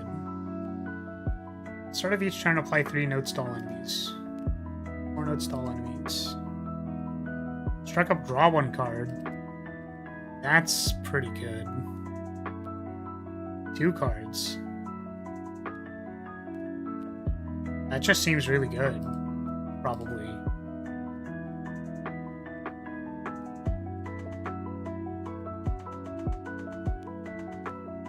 Draw 2 cards.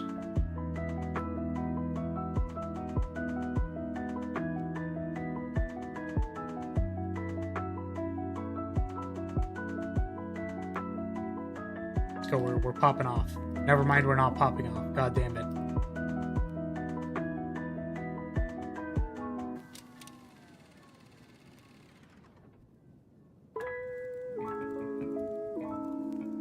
No exhaust when the starter card needs to be upgraded not to exhaust. Interesting choice to make a strictly better version.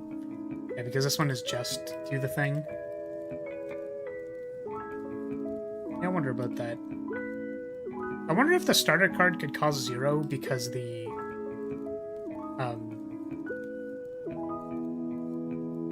what's it called? Like, the opportunity cost of cycling through your strophes is inherent to whether you want to stay on this strophe or go forward. Use it in level 1 and draw 5? Yes. Seems like gasoline. Straight gasoline.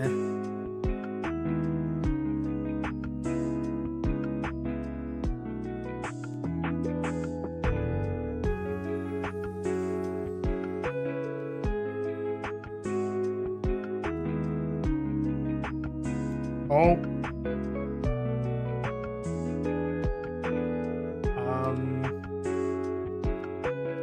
Let's see. Play the Spire library. Flavor text. Tips are shorter. Get power tip height. Tallest offset. Render power tips. What? I mean... This just says it's Slay the Spire. It just says it's STS lib. It doesn't even say that it's this mod. What the heck? It's bizarre.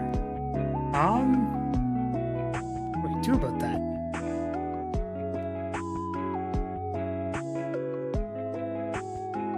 I don't know if that's just because my computer is... I don't know if it's a memory issue.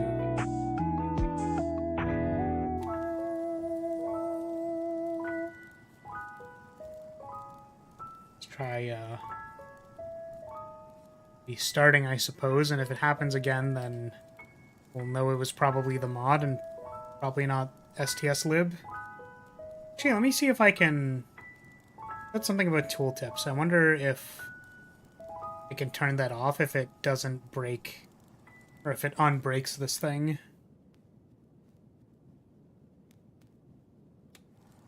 Settings. Mods. Whoa, why is that on my screen? STS lib.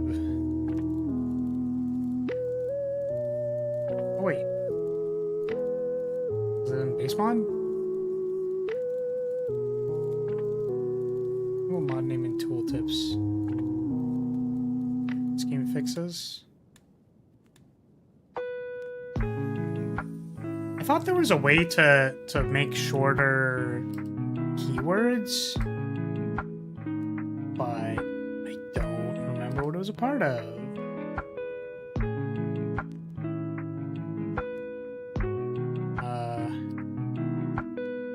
Big. Nothing in the config there. Okay, let's just try it again and see if it breaks. Oh, yep, it broke. Okay. It might be because of the... It might be because of the potion. I think we broke it. I think we might have broken it. Can we break it? I think we broke it.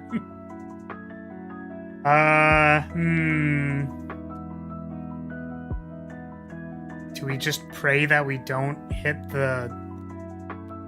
Yeah, I think so. It said the potion was mace. The thing is, it says that Slay the Spire...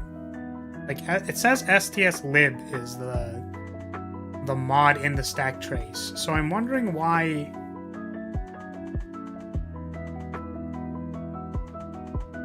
Like, did they just not... Yeah, I don't know why that'd be the case. I'm trying to think if I can skip past the... If I can skip past the reward screen, but I don't think I can. The problem is that if we get the potion again, then it'll just break the next run. I mean...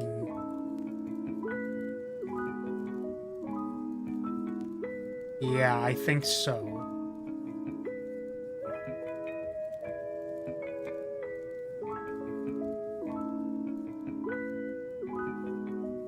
Question is, do we want to try? Do we want to try anyways? Like, do we want to try restarting the run? Because, like, we spent a lot of time talking about stuff, but it seems the character is, like, fairly playable, so it's... We can just try again. And then if we see the mace, we know we die.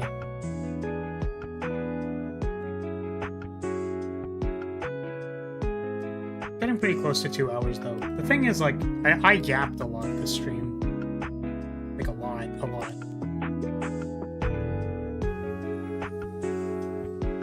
What's the deal with this character? They don't look like a bottle at all? What? Is a chanter a bottle? Decanter? Oh my god. Do 4 damage to all enemies whenever this card was put into the top of the drop pile. Its damage increases by 2. Okay, so putting stuff on the top of your drop pile is, in fact, like, that appears to be a real thing. Draw 1 card. If you draw an attack, gain energy.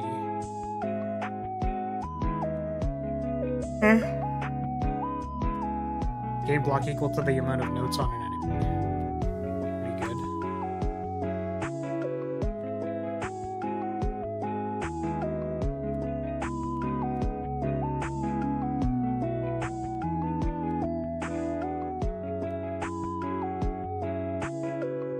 I wonder if it'd be good to, like, add more cards to the base deck to compensate for the stances. If that'd be an interesting thing that this character could do.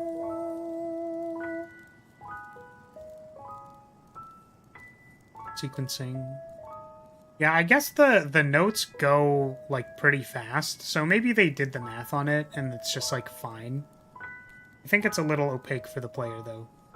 Gain 4 block, put this card back into the top of your draw pile. Oh, that's neat. Plus 1 more this turn. Okay. Go 4 damage.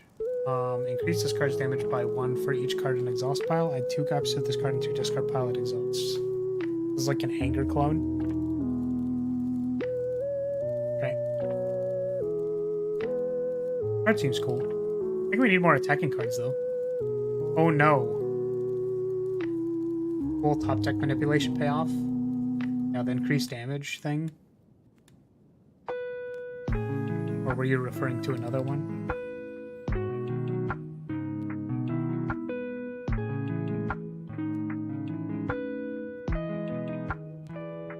The block card you took. Oh, true.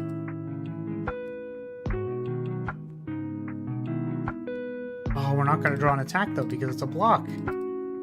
Whoa!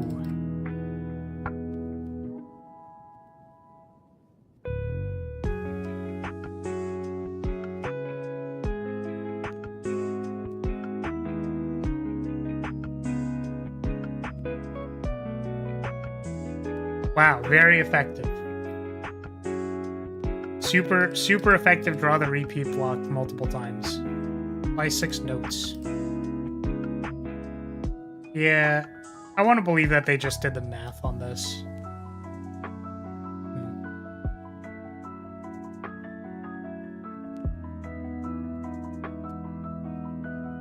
They did the math so I don't have to. Thank God it didn't have mace in it. Otherwise we would have been maced. Relieve, strophe, gain 4 block. Strophe.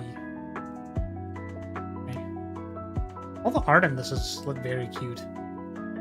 Sorry, I've said it a number of times, but it really do kind of be cute. Oh, this is a cool payoff. You could put this one on top and then you scry 3. Wait, and then you can discard it. That's so funny. Apply 1 note.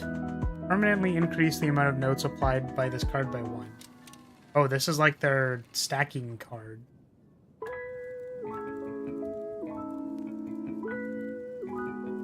Reiki Preparation. Deal 20 damage, apply 7 notes. Only enemies without notes can be selected as targets. Oh. Eat. I want to do this one. This seems good. Let's remove a strike.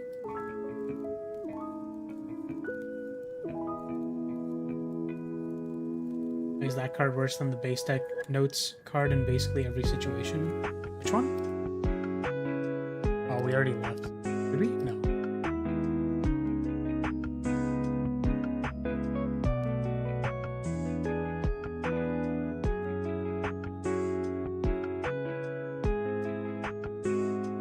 Sorry, I might have missed which one it was. The one that inflicts 6 notes for 1 energy.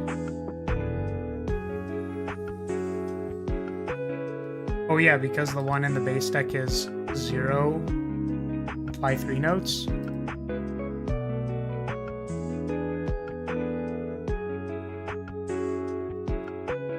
Yeah, maybe it's just a matter of getting critical mass. Like, you need enough notes to, like, get the big explosion damage and stuff. Kind of curious how impactful that infinite growth card could be. Yeah, when it turns into play it and explode, like maybe it's pretty good. But you would really need to, what, you need to have it for 25 floors? A lot of floors.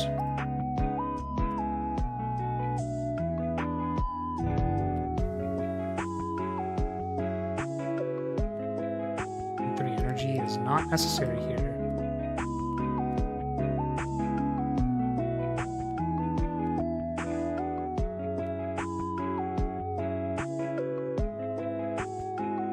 Shuffle 3 syllables. Gain energy, draw 1 card to your draw pile. So that's kind of neat. Is that good?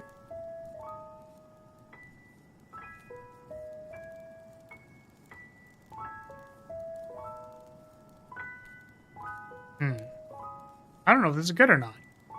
It's kind of cool.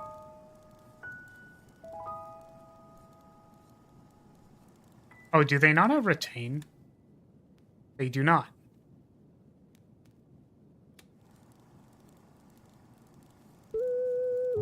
So it's like a Deus Ex token that draws you a card. Or you don't have to play it, you can just save it for later.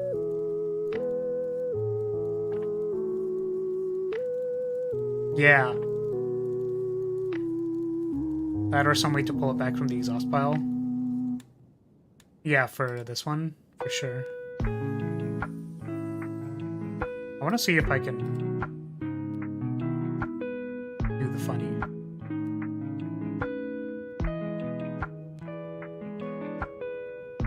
We're just gonna make it go big, boom, boom, boom.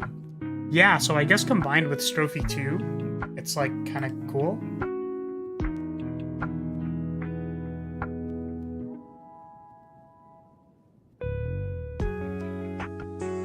Oh, also you can go like repeat him, do the thing, repeat him, do the thing, repeat him. or any of the things that put themselves on top. Like, interesting.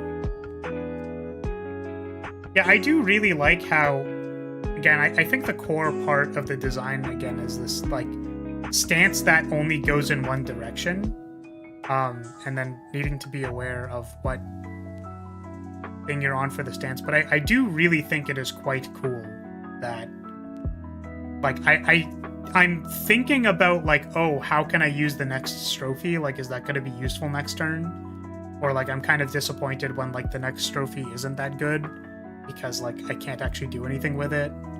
And, like, the time-limited nature of it, like, actually matters. So, that's very cool.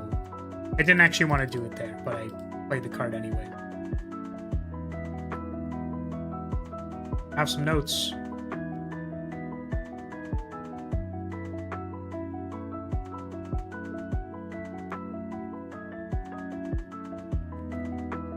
Well, I guess. See, I just realized. So I'm like, oh, I want to play this card because it's free, but the opportunity cost is drawing it next turn. So I knew I wasn't going to get attacked on this turn, so I actually could have just discarded it. That's very cool.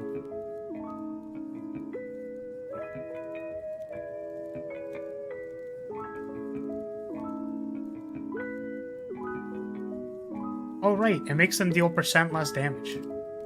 That's crazy.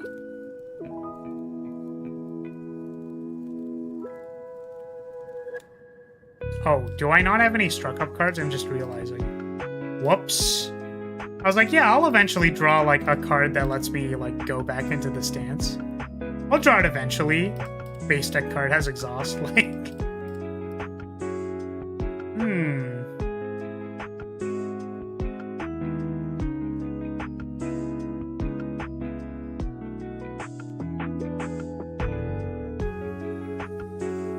Regeneration really do be killing me here.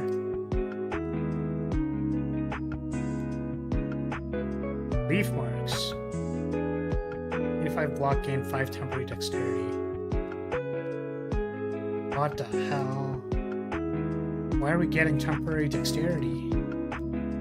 You leave Strophe 3, gain an energy.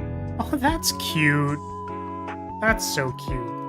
Also, I guess helps build towards, like, an infinite. If that is possible, I have no idea. This card seems very strong. 5 temporary dexterity? I also think the interesting cards were...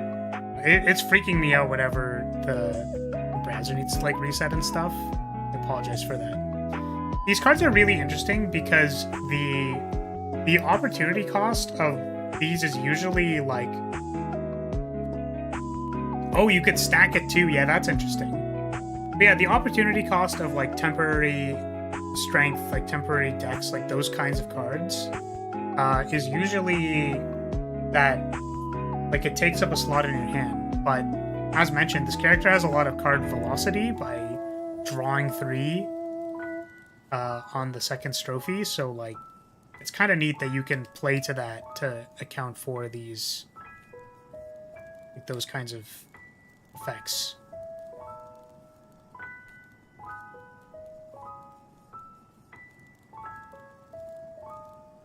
With that power, it's very possible to draw with the uncommon struck up draw 1 card. Also, the Book of Syllable enables combos. Oh, you're right, because technically this goes +1 energy if you draw all of it. Yeah, I could see that. I could see it.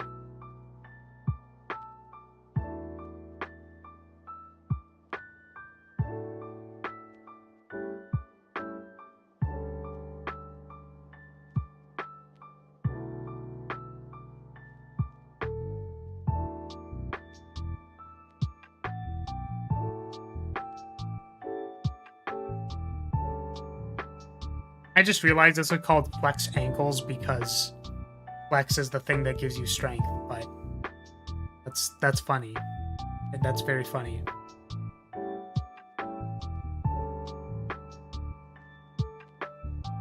Good. Looks good to me. I guess upgrading this is insane, right?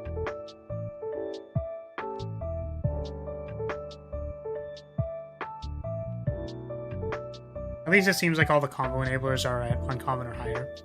Yeah, I think even making the combo enablers specifically at uncommon helps a lot. Because the uncommon pool is the widest breadth of cards. So if the cards are at uncommon, it is a lot harder to build them.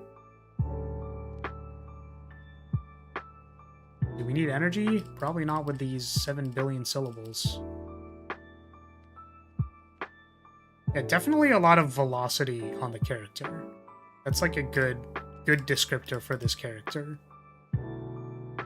You just make a lot of shit. And then you're like, look at all my shit that I have.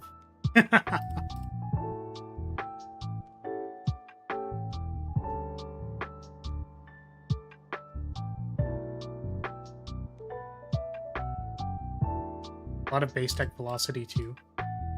Yeah, just in the stances itself, right? I suppose mesmerizing also ends up building velocity, because it gives you more of the stacking bonus thing that makes you do more damage. Oh, I just realized that, you know, there's an opportunity cost to zero cost cards. We've talked about this before.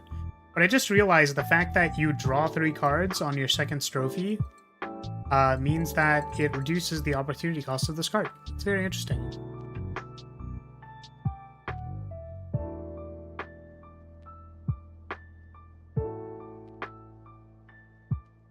Lots of velocity in mana neutral to positive cards can lead to some pretty degenerate play patterns if you get good at it. Yeah, and I kind of wonder if, again, like my stance for infinite combos and Slay the Spire is they make the game kind of lame. Like, I didn't want to include infinite combos on Flag Bearer, or at least like try my best to avoid them. They're obviously still there. I don't think they're super viable, personally. However, if the designer is sort of aware of these like card interactions and they're like, hey, I mean, if you find them, you find them, then maybe that's okay. And also that even playing those kinds of turns when they aren't infinite, like playing a really fun silent turn where you'll draw a lot of cards and like take a lot of game actions is also just kind of fun. So I could see this as just being like, I mean, it's just fun. I like drawing 3 cards and being like, and then I also get 3 energy, and then I play my entire hand. Like, it's very satisfying, right? So, no hits against this, I don't think. I wonder if there's more ways to enable the putting stuff on top of your deck. I don't know. This is probably better because we draw cards.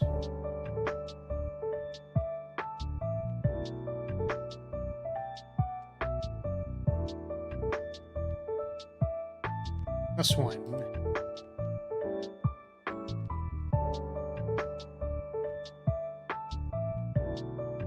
Activate him for upgrading. I agree.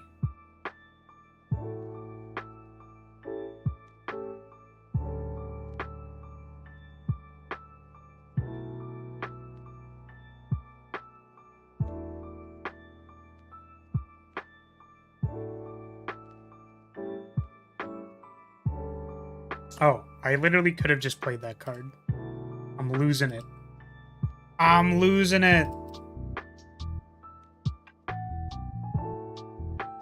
Scherzo? I really thought this said Schizo.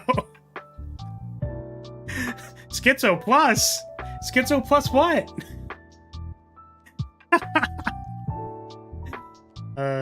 Gain 3 block 5 times. Okay, so they have multi-block cards which work with the other things. Okay. I'm about it. I'm down. I'm gonna draw leaf marks and then go nutty with this card. Turning Lament. Oh, I also realized that drawing normally lets you do enabler payoff things, but at the rate at which this character does it, like, I would not find it difficult to draw repeat trading and the other one at the same turn. Uses cards damaged by 1 for each card in exhaust pile. Add 2 copies. Oh, we already did that. That makes more sense than the Twin Strike, at least. Yeah, the Twin Strike was a little confusing to me, personally.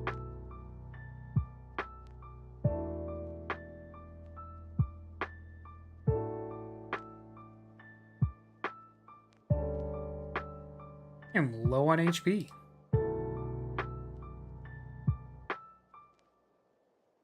Ah, it's time to wombo combo. That's so satisfying. I love that.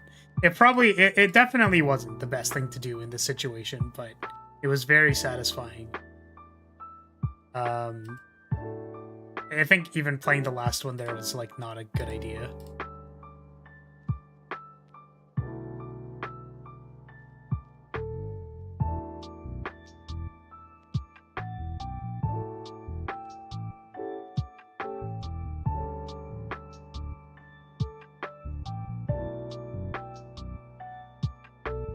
Oh, this also goes well with this card. I keep doing that, and it keeps not being a good idea, but it's fun.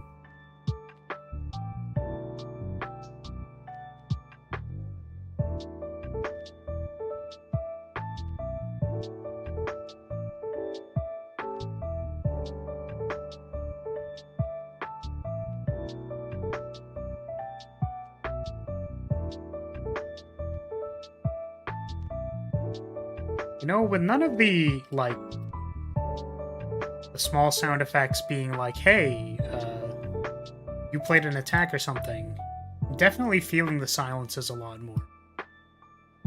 Definitely feeling them quite a bit more.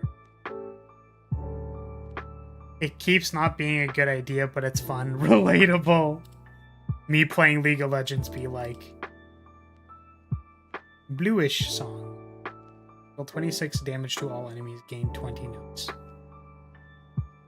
As in, I get 20 notes? What is this face? Why is there a face on her booba? What is happening here? Huh? I'm gonna assume that this is good. I don't know if it is, though.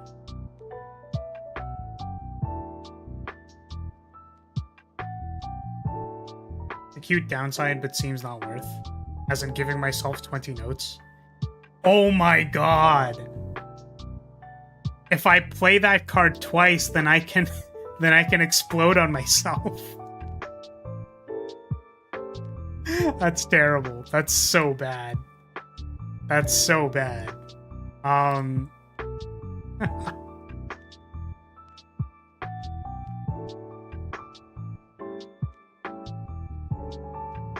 We're gonna discard repeat him. Actually, we would have needed the repeat him. Man.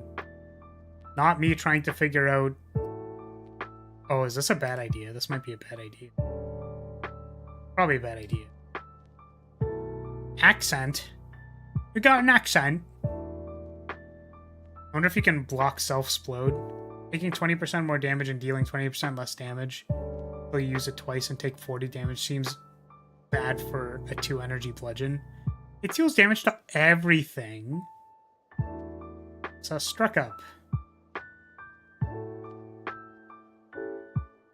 Oh, big damage.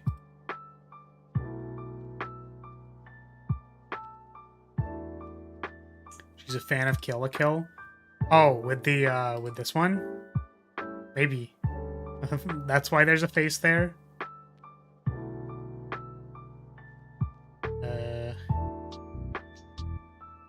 Leaf marks.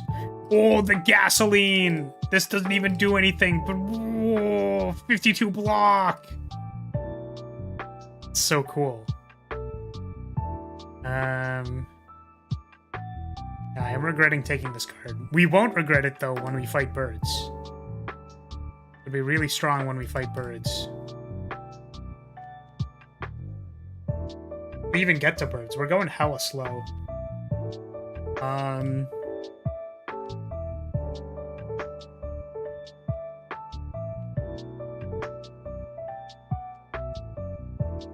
We drew the combo again. The Wombo combo. But we're not gonna play it.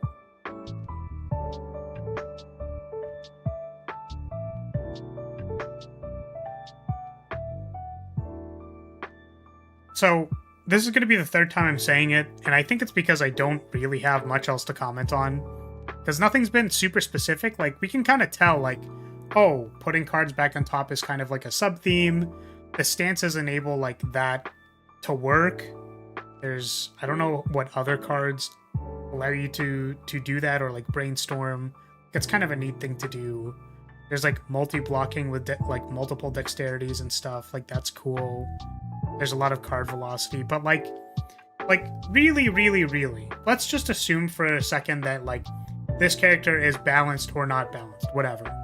I really appreciate how, like, understandable the gameplay flow is. It's literally just like, all right, I want to cycle through my stances. I probably want to end my turn on 1. It's also acceptable to end your turn on 4, like going into 4, but entering on 2 is probably best. Struck upping from 1 into 2 can help you get to 3. Like, it's just really easy. You can also, like, time your draw 3 to putting things on top of your deck. Like, there's a lot of cool little stuff going on there that I really appreciate. So I don't know how much longer we'll be playing for, but like I really appreciate, like, the elegance of that. Like, by itself. It already does so many things. Which I think is really awesome. Is that Spiritomb? It's Hexaghost. It's the ghost with 6. Welcome, Jose. Let's do some stuff. Do some Brook. It's probably gonna Hexaghost us into the next universe real soon. Oh my god! Accent is free if you play it into going into the 3rd. That's so smart! So if you draw into it, going from 1 to 2, you can play it for free! That's so cool! That's so cool! That's so cool, wow. I really like that. Brain Blast. I guess another thing to mention is that, like, the feeling of discovery and finding out synergies is fun. People like doing that in these kinds of games, obviously. But yeah, I'm really glad that this mod is facilitating that, facilitating me learning cool little stuff. Yeah, like, we can do it again because we're going into 3. It's for free.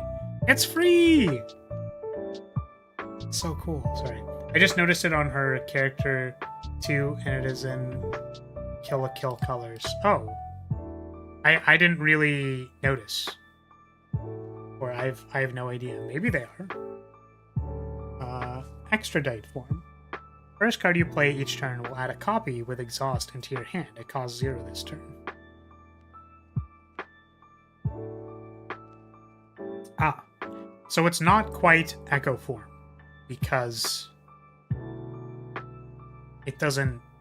You assumably want to play the card for some reason, or you can put it back on top of your deck, or you can just shuffle it into your deck for a better turn. So, for example, you could play starting him or activate him, and then just shuffle the extra copy of activate him into your deck, so that you can do a double if you draw both at the same time. Very cool. Draw 2 cards, and then for each strophe do a particular thing. This is also a cool way to position, like, the different stances. So draw 2 cards, lose 1 energy? That's kind of interesting. It helps you exit, but then you draw 2 cards. It's not really where you want to be at, right? If you're in Strophe 1, I could see that. If you're in Strophe 2... Guess what it would do...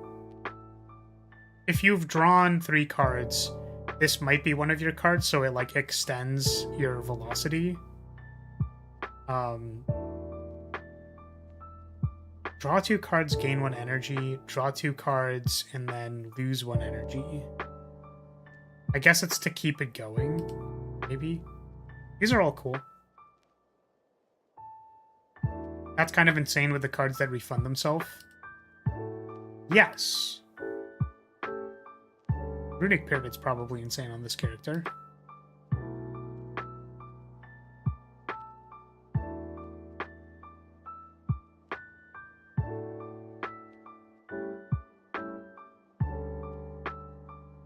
Maybe it's not because you have so much card draw that you don't care to have more.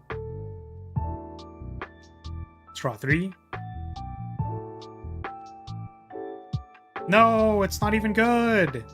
It's not even good.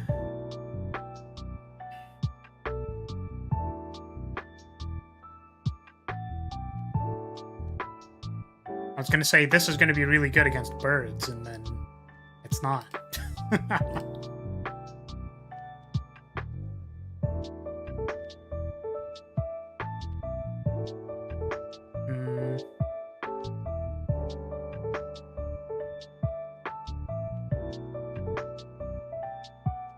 I guess the notes just... The notes, what do they mean? The notes are good against burbs.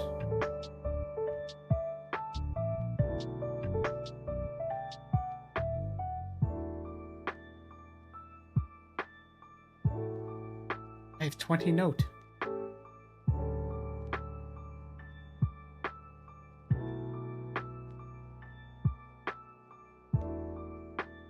Go again!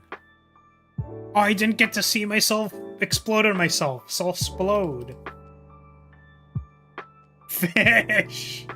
It's just called fish. Select a card from your discard pile and copy one of them into your hand. 0 mana retrace? 1 mana retrace? It makes a copy of it. Oh, but you copy the card. Oh, that's neat.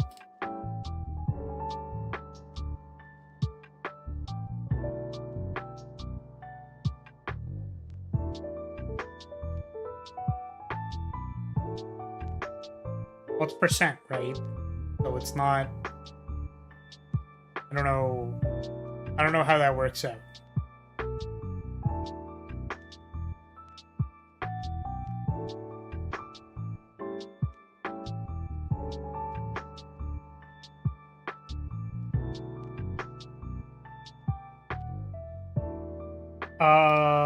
Let's get energy.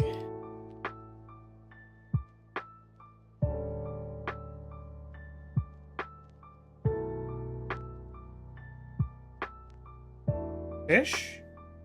For this one? Wait, why did it... Oh, because we... Oh my god. That's so sick. Let's go. It's like, it's unnecessary. I know that this isn't like the things to be doing, but it's like, wow, we could do all of these things. That's crazy. Had 2 notes and went from 1 damage to 0. So it clearly rounds down. I would imagine, sorry, does that not mean round up?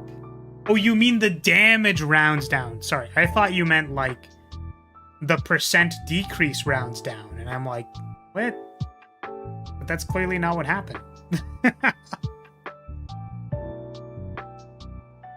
Deer cost strike.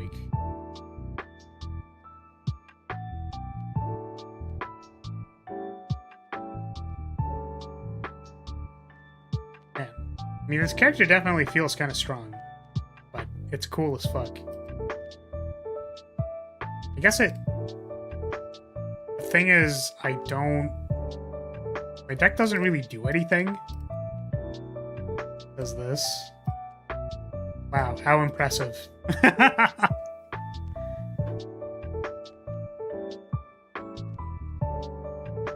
Should be copying my syllables. Nice. Hymn Shield. Gain 12 block, apply notes equal to your block gained from this card. Kinda neat. Apply notes to yourself? Apply notes equal to your block from this card. I would assume that's not to yourself because it's only 12 block for 2. That would make sense. Deal 5 damage, apply 2 notes. Whenever you apply notes, put this card... Oh, this... Whenever you apply notes. Oh, this is the second one for applying notes. Cool dex payoff. Oh, yeah, if you get dex, then it does... so right. So right. Probably works with our other thing. We can hold on to stuff. Yeah, okay, so... Yeah, that's really cool. That's definitely cool.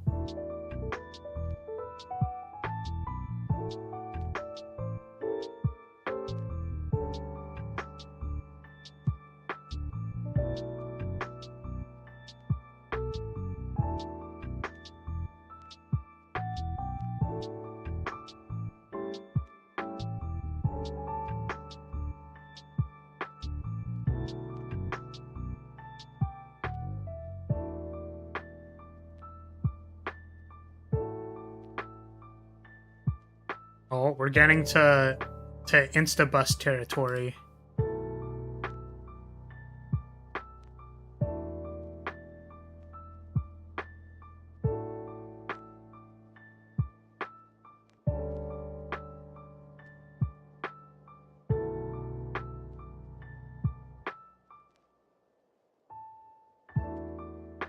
Okay, built-in damage deals additional damage, double of the amount of notes this enemy has. Okay, so if I have... So it's 2x how many notes are there. So this could deal like 50 damage. It's quite a lot. I wonder if it does more, because notes also increase percent damage. You can deal up to 58. Game block that is twice the amount of notes on the enemy. I guess the idea is that there's a lot of like the 2x and the... See, this is the thing. It's like, why the percent damage increases, like, they probably matter, but they're hard for the player to keep track of.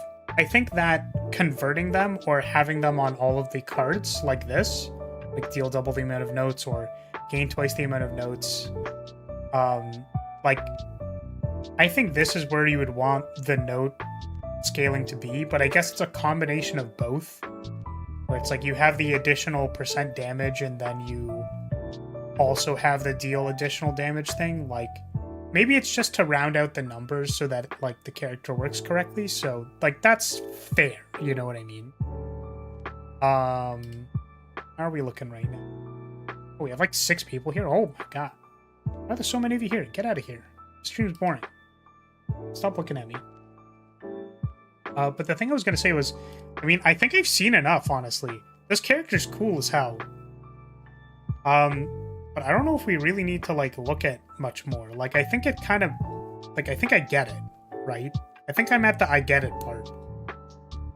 Did we want to, like, keep going? Hold on a second.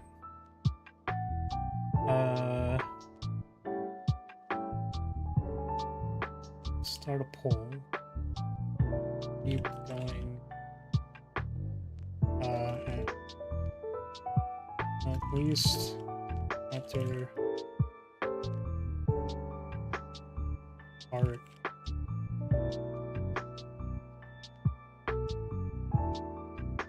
I'm gonna go use the bathroom. Maybe.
Okay, I'm back. 2 votes. Nah, and at least chapter 2. Okay. Fair. Character seems kind of busted. The main mechanic is cool, as you say, but some of the cards that interact with it seem quite overtuned and abusable.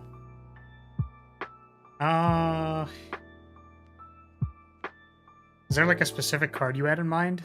Like, I kind of agree with the sentiment, I'm just wondering.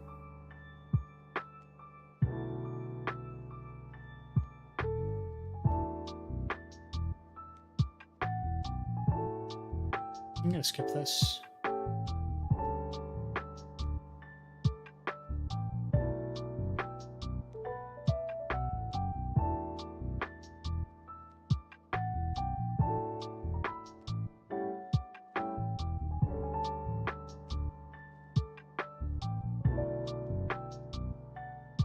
Do these stack? Does Echo Form stack? I don't know how this works.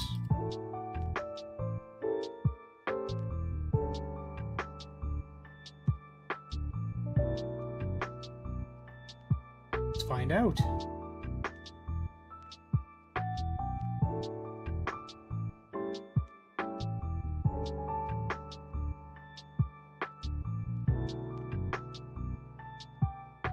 To confirm it.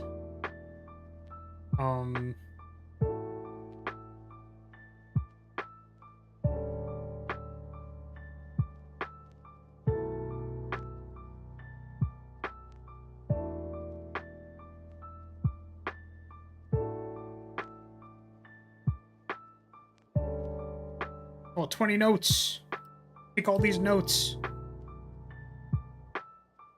Note, note, note. Get strophied.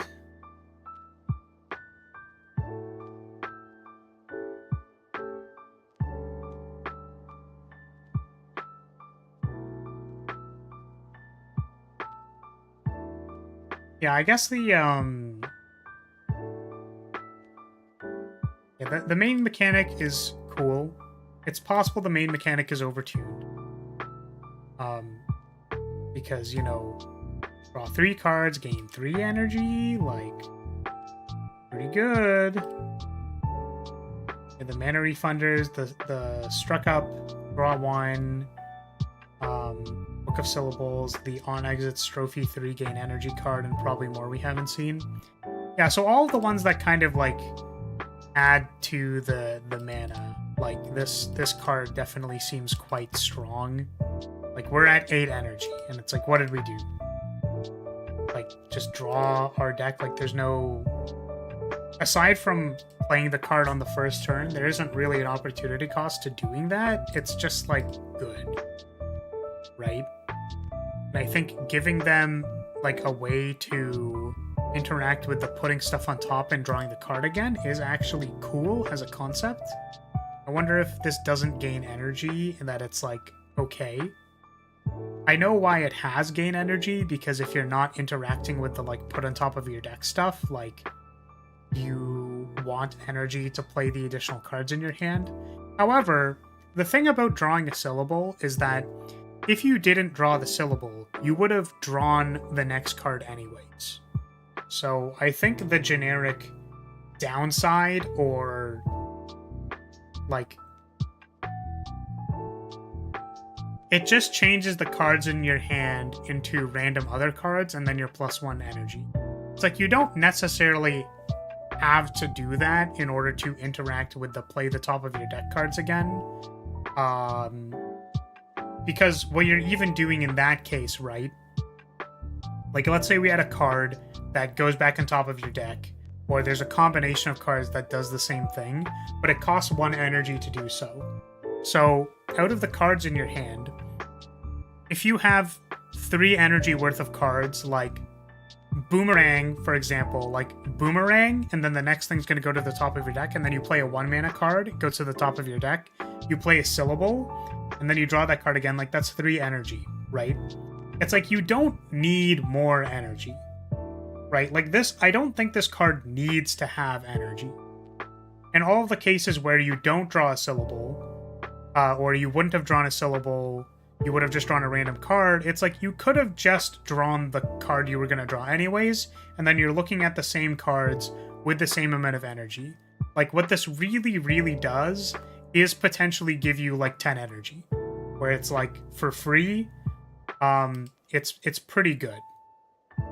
If it doesn't give energy, what does it do? It synergizes with the put cards back on top of your deck. So you do the, like, put it on top of your deck, draw, put it on top of your deck, draw.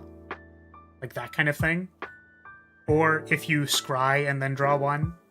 So, like, you scry 3, so you didn't want the next card, but you wanted to select first and then draw the next card. Wonder if they have any X-Cost cards. Yeah, I wonder. Also synergizes with card plays, I suppose. I don't know if there's anything that triggers withdrawing cards specifically. Oh, that's sick with the form card. We go plus energy.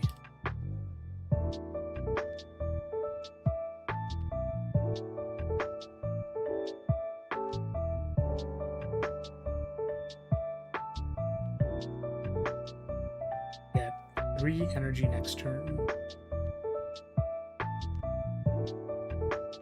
Like how this is just gonna sit in my hand for a long time. Because we have nothing to do with it.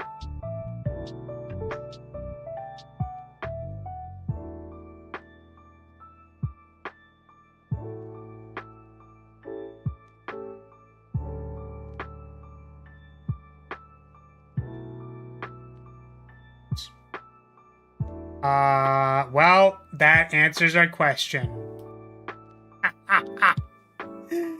It broke again, probably because of the potion. All right, that's a sign from the universe. Let's open it up again and do closing thoughts. That's so funny. That's so funny. Okay. I guess, but that seems like a medium at best synergy piece when the point looks to me like it's meant to be a -1 and then -3 energy card with a heavy initial investment. Yeah. The thing is, we can clearly see that that doesn't work. So obviously, looking for some kind of solution is pertinent. But yes, that makes sense. So having it not give energy means you're -2 energy, and that seems kind of bad when it doesn't really do anything. Like when drawing a card doesn't really do anything. Let's think about it. Lesson. These are assuming there are other events or something that we didn't really encounter. Okay, where is that card? See, I wonder if this card could function more like... Because Watcher has cards which shuffle other cards, right? There's a card, yeah. So, like, evaluate shuffles insights and stuff, right? So, I wonder if for this card... Or, yeah. What was it called? I don't remember what it was called. It has an X card. Discard top X cards of, in the draw pile, apply 4 notes to all enemies X times. Kind of neat.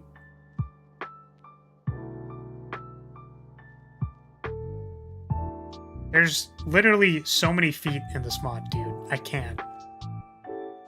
I can't, bro. Help.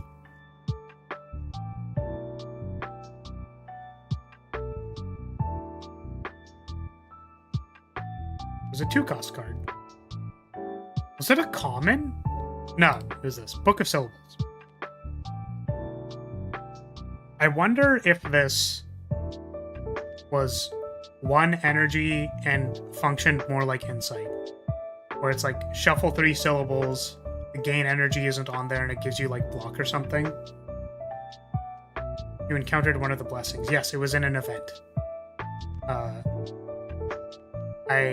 Yeah. So, yeah, I wonder if with this card,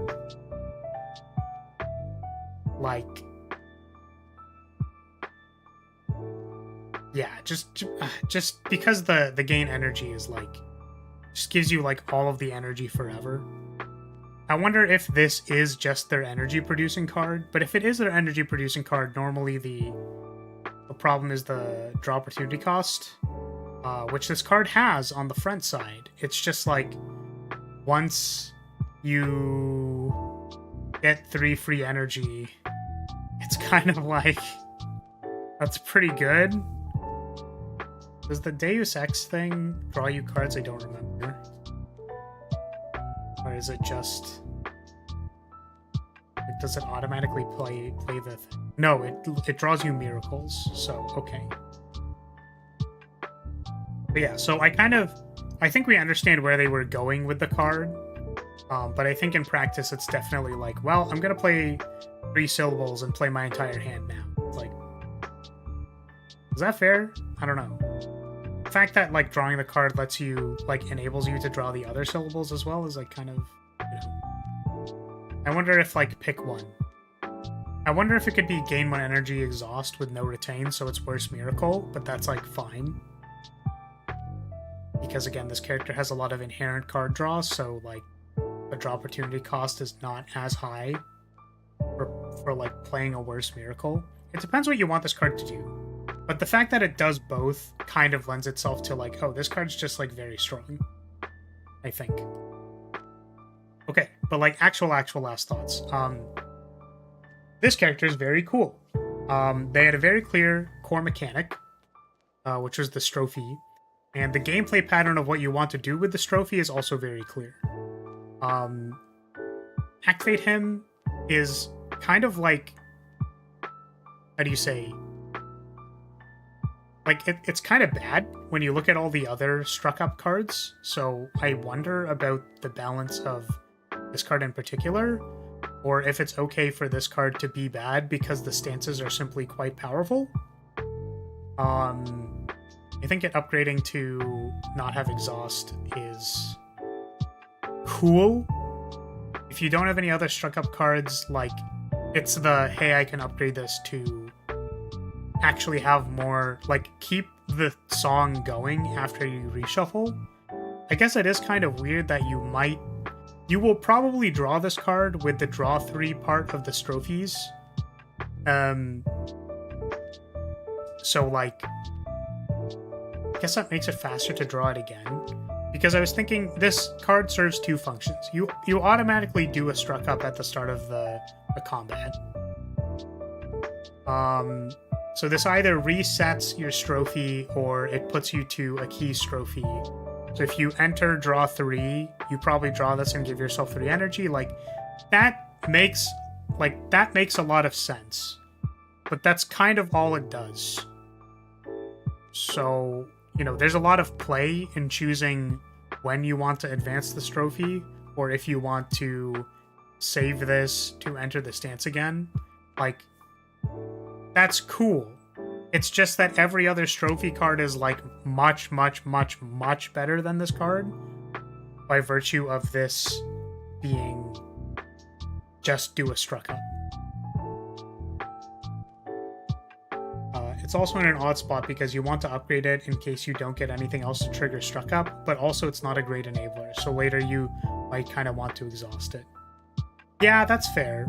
I think being able to go through the strophes on struck up in the current version that it is, like, is just very strong.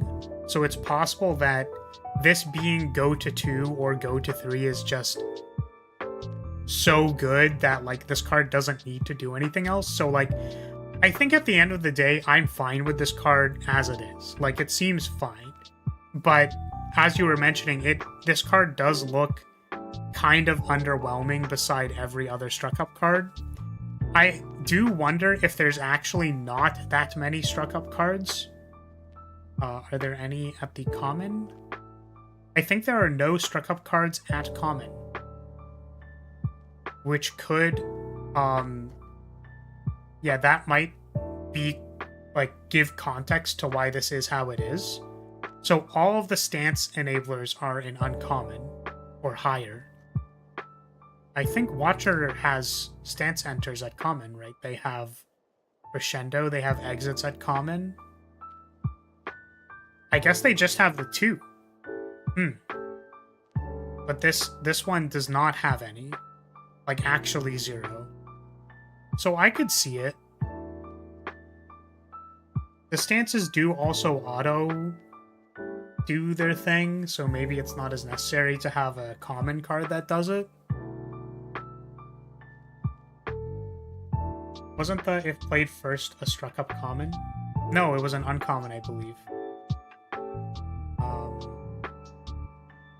It was called Present. This one. It's an uncommon. So, yeah, so I could actually contextually see the value in this card if there is like no common, because it means that trying to get your trying to have more than one struck up is really contingent on rolling an uncommon card that does it, so the upgrade for this is contextually more important.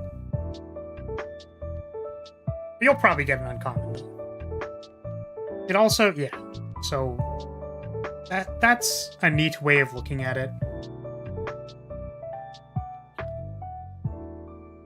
It could also just be fine to have a struck up card that sucks. Some cards just suck.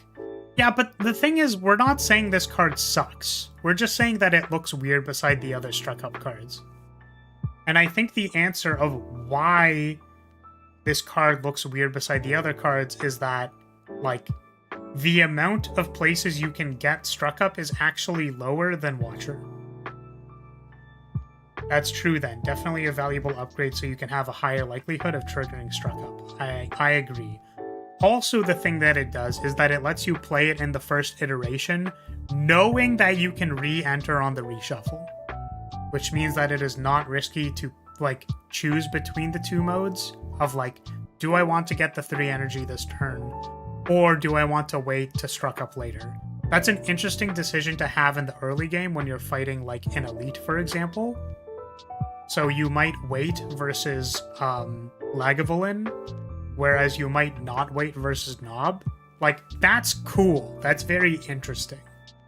I wasn't a huge fan of notes on the axis of the percent increase and decrease thing is extremely opaque.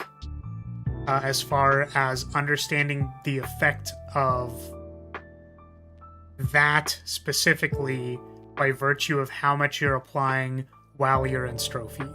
Like, it's just a little too granular. I wonder if notes without, like, a lot of... Like, if it was just notes, reach 25, and do... Like, what if it was like this? So notes, instead of doing 25 damage, they explode, right? Assumably, you have a percentage value that you assume that this is going to do. So let's say, like, the cumulative of a 20% increase over 6 cards, like, you could make some heuristic like that and say, Explosion's just going to do 40 damage. Unfortunately, I can already see the problem with that being that it does way too much damage in the early game. But yeah, I personally think the very granular percent increases in Slay the Spire are too opaque to be useful. How it played was actually that it was fine. So theoretically, I would imagine that it's opaque, but when I was playing, I was just kind of like, yeah, I mean, it makes enough sense.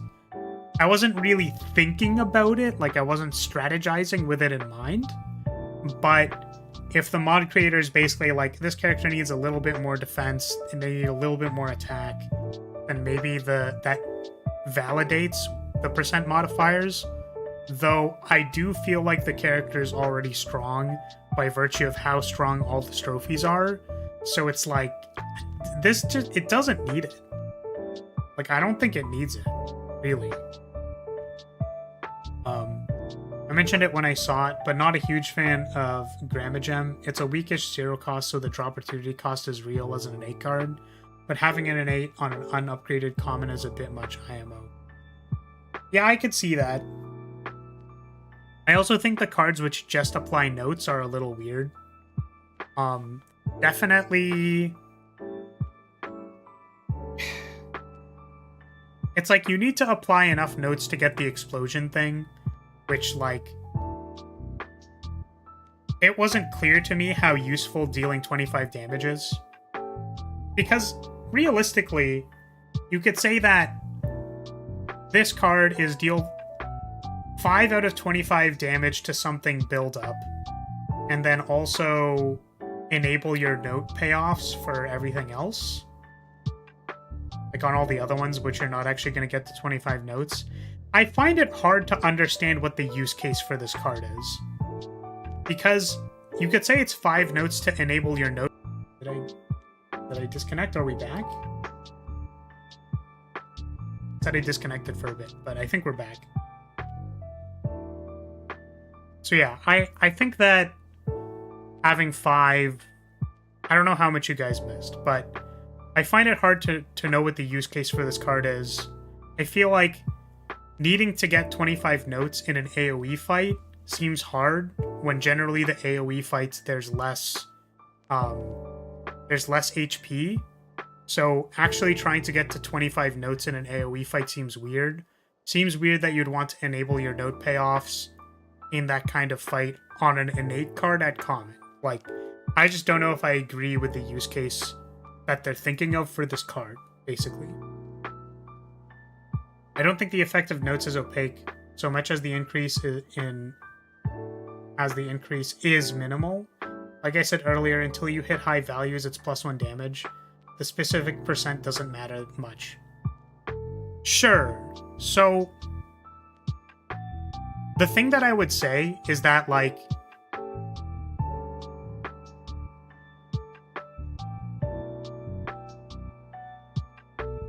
so how much does it need to be to give strike +1 damage?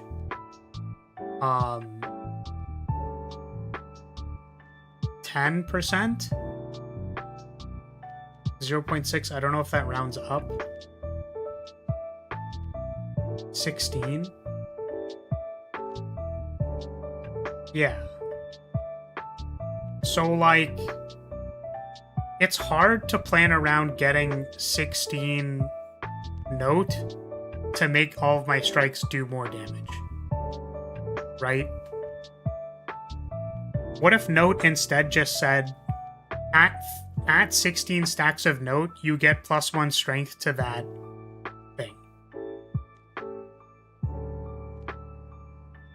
And then, like, I guess that, like, the percent modifier means that it can make your bigger cards do more damage. Like, that's the point. Which is obvious. But again, it's just, like, it's hard to understand. Like, that's sort of my problem with it.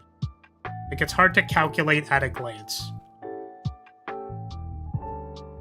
Whereas modifying by vulnerable or by ×2 is a lot easier. I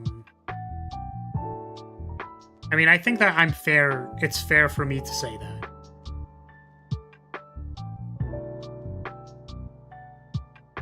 So normally when you have, like,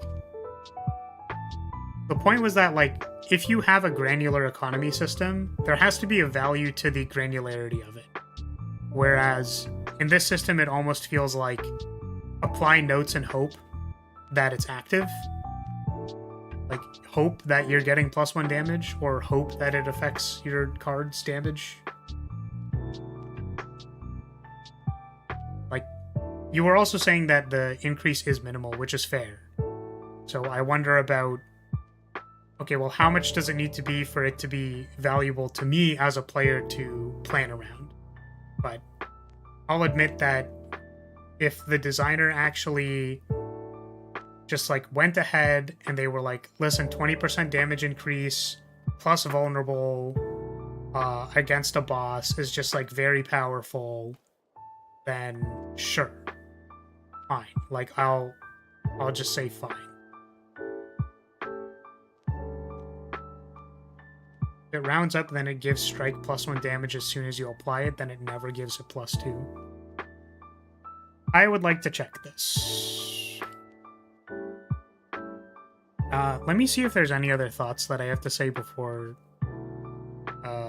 saying anything else. I thought that the put cards on top of your deck and then draw them is an interesting subtype.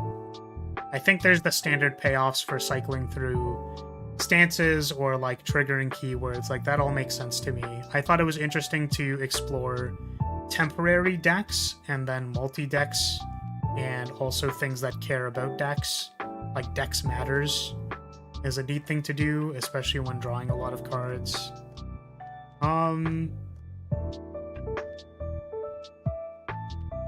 Almost feels like yeah. I'm gonna say feels like Silent.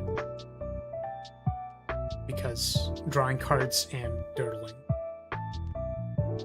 Yeah, there were a lot of, I guess, interesting synergies, like Fish is cool, because you make a copy of the card, and then this card exhausts, so you don't change the total amount of cards in your deck, but you get the card immediately. This can cost 0.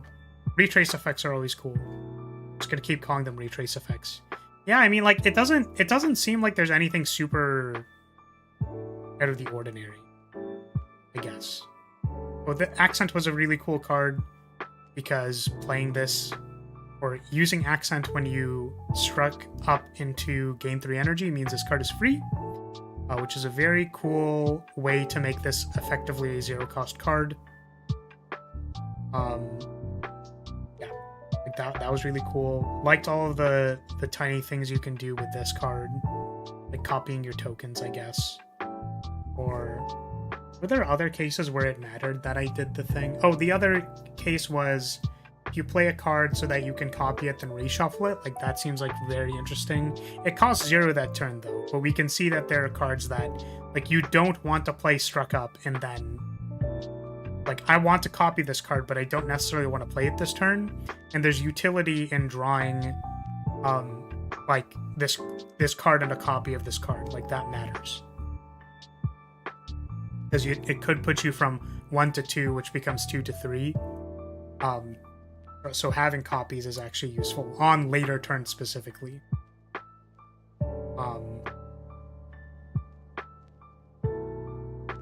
Yeah, there was also the card that was like, you draw cards and Struck Up.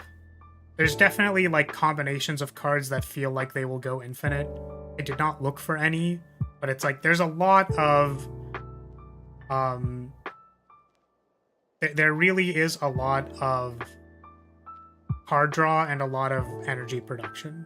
I wonder if some of it is unnecessary. But it was fun. And the thing that I always like about finding like a nice mod like this is that it's fun. I think that difficulty is oftentimes an illusion that a designer could simply choose to create or not. Whereas it is harder to make a compelling experience. It is harder to make a compelling gameplay experience. That's usually where people drop the ball. So maybe some number tweaking on the energy production, maybe some number tweaking on the stances itself. Who knows where they want to, like, there's too many opportunities to just slightly balance things to work better. I definitely wonder if this character produces too much block with temporary block increases. Because I don't think that really exists in the base game. Temp Dex. But there's the Dexterity Potion. The temporary Dexterity Potion. I guess there's that. So, yeah, cool mod. I want to check the thing with the notes. Oh, I wonder if this is like a little too core to the character, by the way. It's not clear to me whether or not strucking up on turn 1 is worth 1 energy. Like, this effect seems very powerful.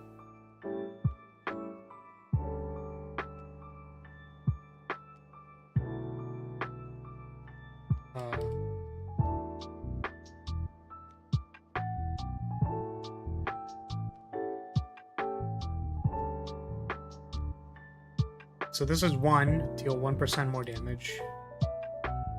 Yeah, so this stays at 6, right? So it rounds down. Right?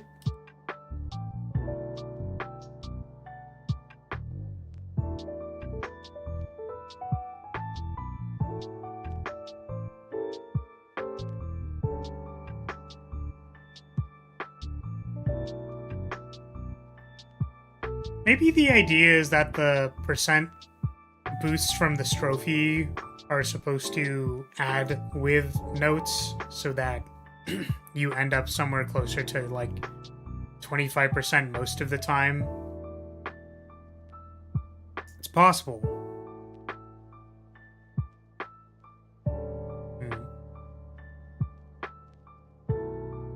So at 17 stacks, it should deal 7.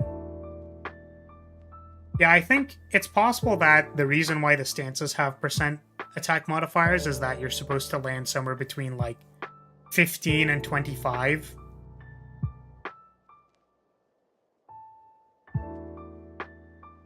Then you read note as +0 until it's about to explode. Yeah, the thing is it's not +0 because there are cards that do more damage than strike, right? Yeah, I just don't know, like,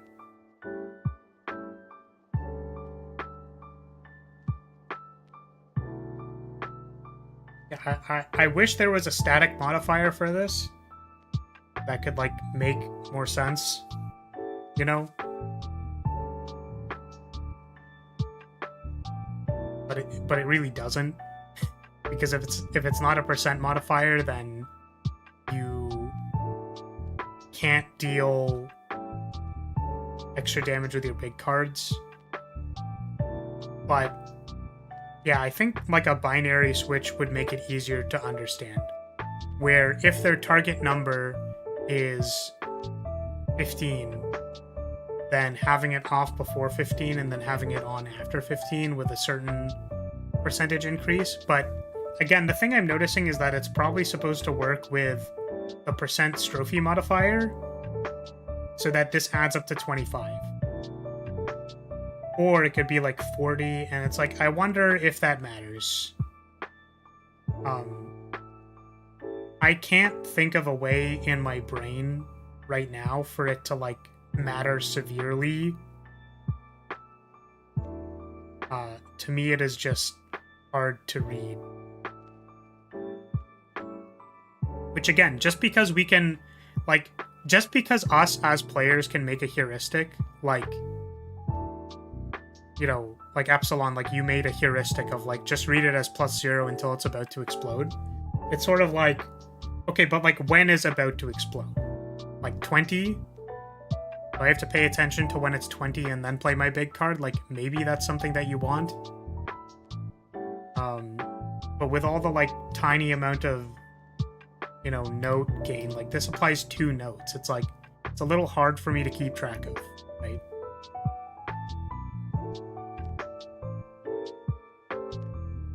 Damage card only needs 5 notes because of multiplicative scaling from the strophe buff.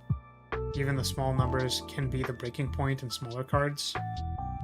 Yeah, so it's possible that, like, in combination with the strophes, it's just like that you just don't pay a whole lot of attention to the specific number on this card, and you just deal more damage, and it works out.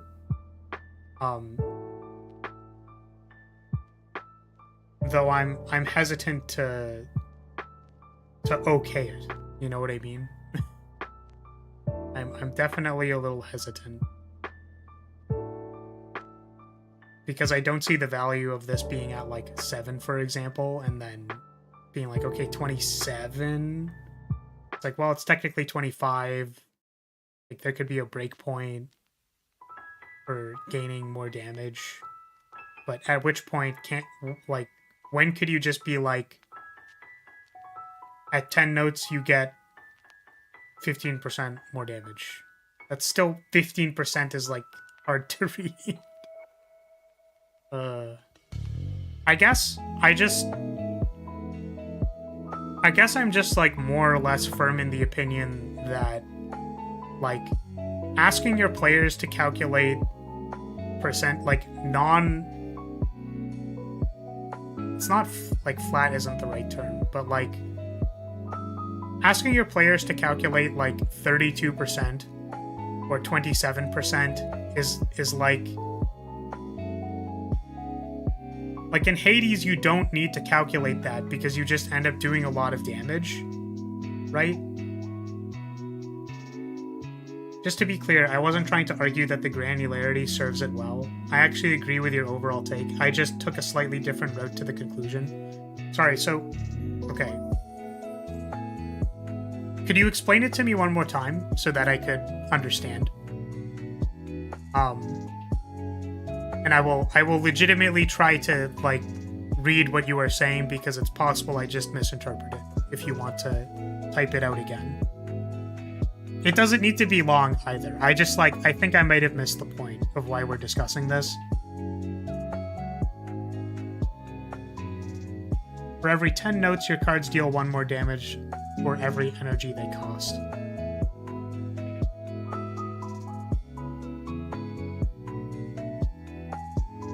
Yeah, some kind of... Listen, some kind of damage model like that. That actually doesn't sound that bad. I don't know if you were trying to be sarcastic.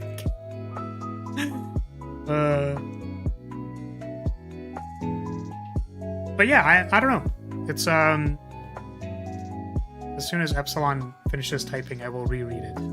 Or reread the point. But, like, again, the thing that I value in these mods is that, like, I'm not looking for, like Slay the Spire level, like, you play, like, there was, like, thousands of beta testers, and, like, you have so much telemetry data to, like, really tweak and tune things.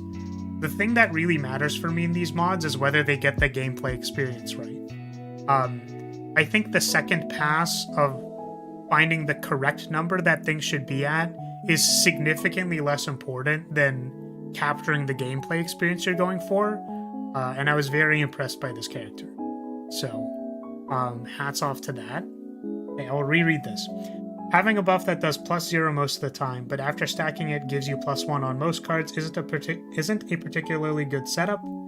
It's a lot of fiddly work for how low the payout. Okay. So I guess it's kind of like trying to say the same information, but, like, the perspective or lens is a little different. It's more like the conclusion is, well, this card, like, this effect may only give you +1. Maybe it gives you, like, +5 on a card, but it's very granular and fiddly. Whereas the claim I was trying to make was more like it's hard to read. You're saying practically, like, it actually just doesn't do much. Which is fair. I guess I didn't really outline that. So that's totally fair. Did I get that right, by the way? I just want to make sure, because you're typing things that make a lot of sense, so I don't want to be like, no, you're dumb, because, man, it's like, that's not what I'm trying to get at. I don't like the idea of tying damage scaling to card cost, but it's not that bad of a system, but it's also kind of clunky. Yeah, so the thing, pretty much, okay, awesome. I'm glad I understood, because I want to do that. I want to actually understand what people are saying. Sometimes it is hard for me. Yeah, boy, so here's the interesting thing, is that the designer probably knows better what kinds of heuristics they are going for. So if I ask them what their intention is, and they say, well, I kind of wanted strikes to deal +1 more damage sometimes, right? That question is a little easier to answer than, like, you know, what is the accurate representation of the damage model at the moment? The thing is, it might actually be kind of close to what you're saying, right? Though it is clunky. And I would just wonder about what could be done about it. You looked at how much effort it takes to calculate out its exact effect. I focused on the scale of the effect with back-of-napkin math and if it warrants the precise calculations. Yes, that is fair. I think that is accurate. Yeah, whereas, like, me trying to claim that, like, there's a lot of effort to calculate it is sort of taking the player-centric lens of, like, hey, like, people aren't really gonna understand this, like, it's a UX lens, right? Whereas saying, pragmatically, this effect doesn't do anything. Right? where it's like, well, it gives +1 to 5 damage sometimes on cards, and it's difficult to do. So that like doesn't really, you know, it's not super useful. Yeah. So it kind of looks like where they chose the ×2 per notes on all the individual cards looked like those made enough sense to me of what they wanted to accomplish. So I kind of wonder if the % damage from notes is offloaded onto the strophes themselves, or into some other kind of mechanic. Like, I don't know if it'd be good in another mechanic, but yeah, offloading the anticipated amount of damage increase just into the strophes themselves, and then yeah. Bad effort. Payoff distribution is the overall theme. Bad effort. Sorry, I don't know if I literally don't know if I understood what the comment was. Oh, also the simple UI thing, by the way. Please make this more transparent. It makes shit hard to read. Please just like lower the opacity on it. It does not need to be this clear. It's really cool. Just like put it in the background, please. So I can read the cards. Okay. Are we good? Are we wrapping it up? Oh, that discussion was surprisingly longer than I thought it would be. I think that's going to be it. I'm going to await Poi's explanation if he decides to put one. But for notes, the effort is not worth the payoff, both mentally and deck building wise. Yes, that is correct. The effort of interacting with the system is difficult. Whereas there are cards that make it apparent, but it's questionable what the granularity means in that case. Okay, so that's all good. I think that all makes sense. I think it's time to wrap up. So that was really fun though. I do genuinely want to say that like the thing that I love about mods is when like I go, oh, they were going for something here, and it's like, cool. Bro, I'm tired, hop off. No, but the deck building though. So I really appreciate this mod. It was very cool.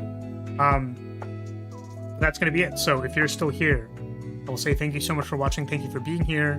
Appreciate your support as always. And we are doing Helldivers on Thursday and continuing Fire Emblem on the weekend. So hope to see you there if you're interested in either of those. But otherwise, see you later. All right, goodbye everybody. Bye-bye.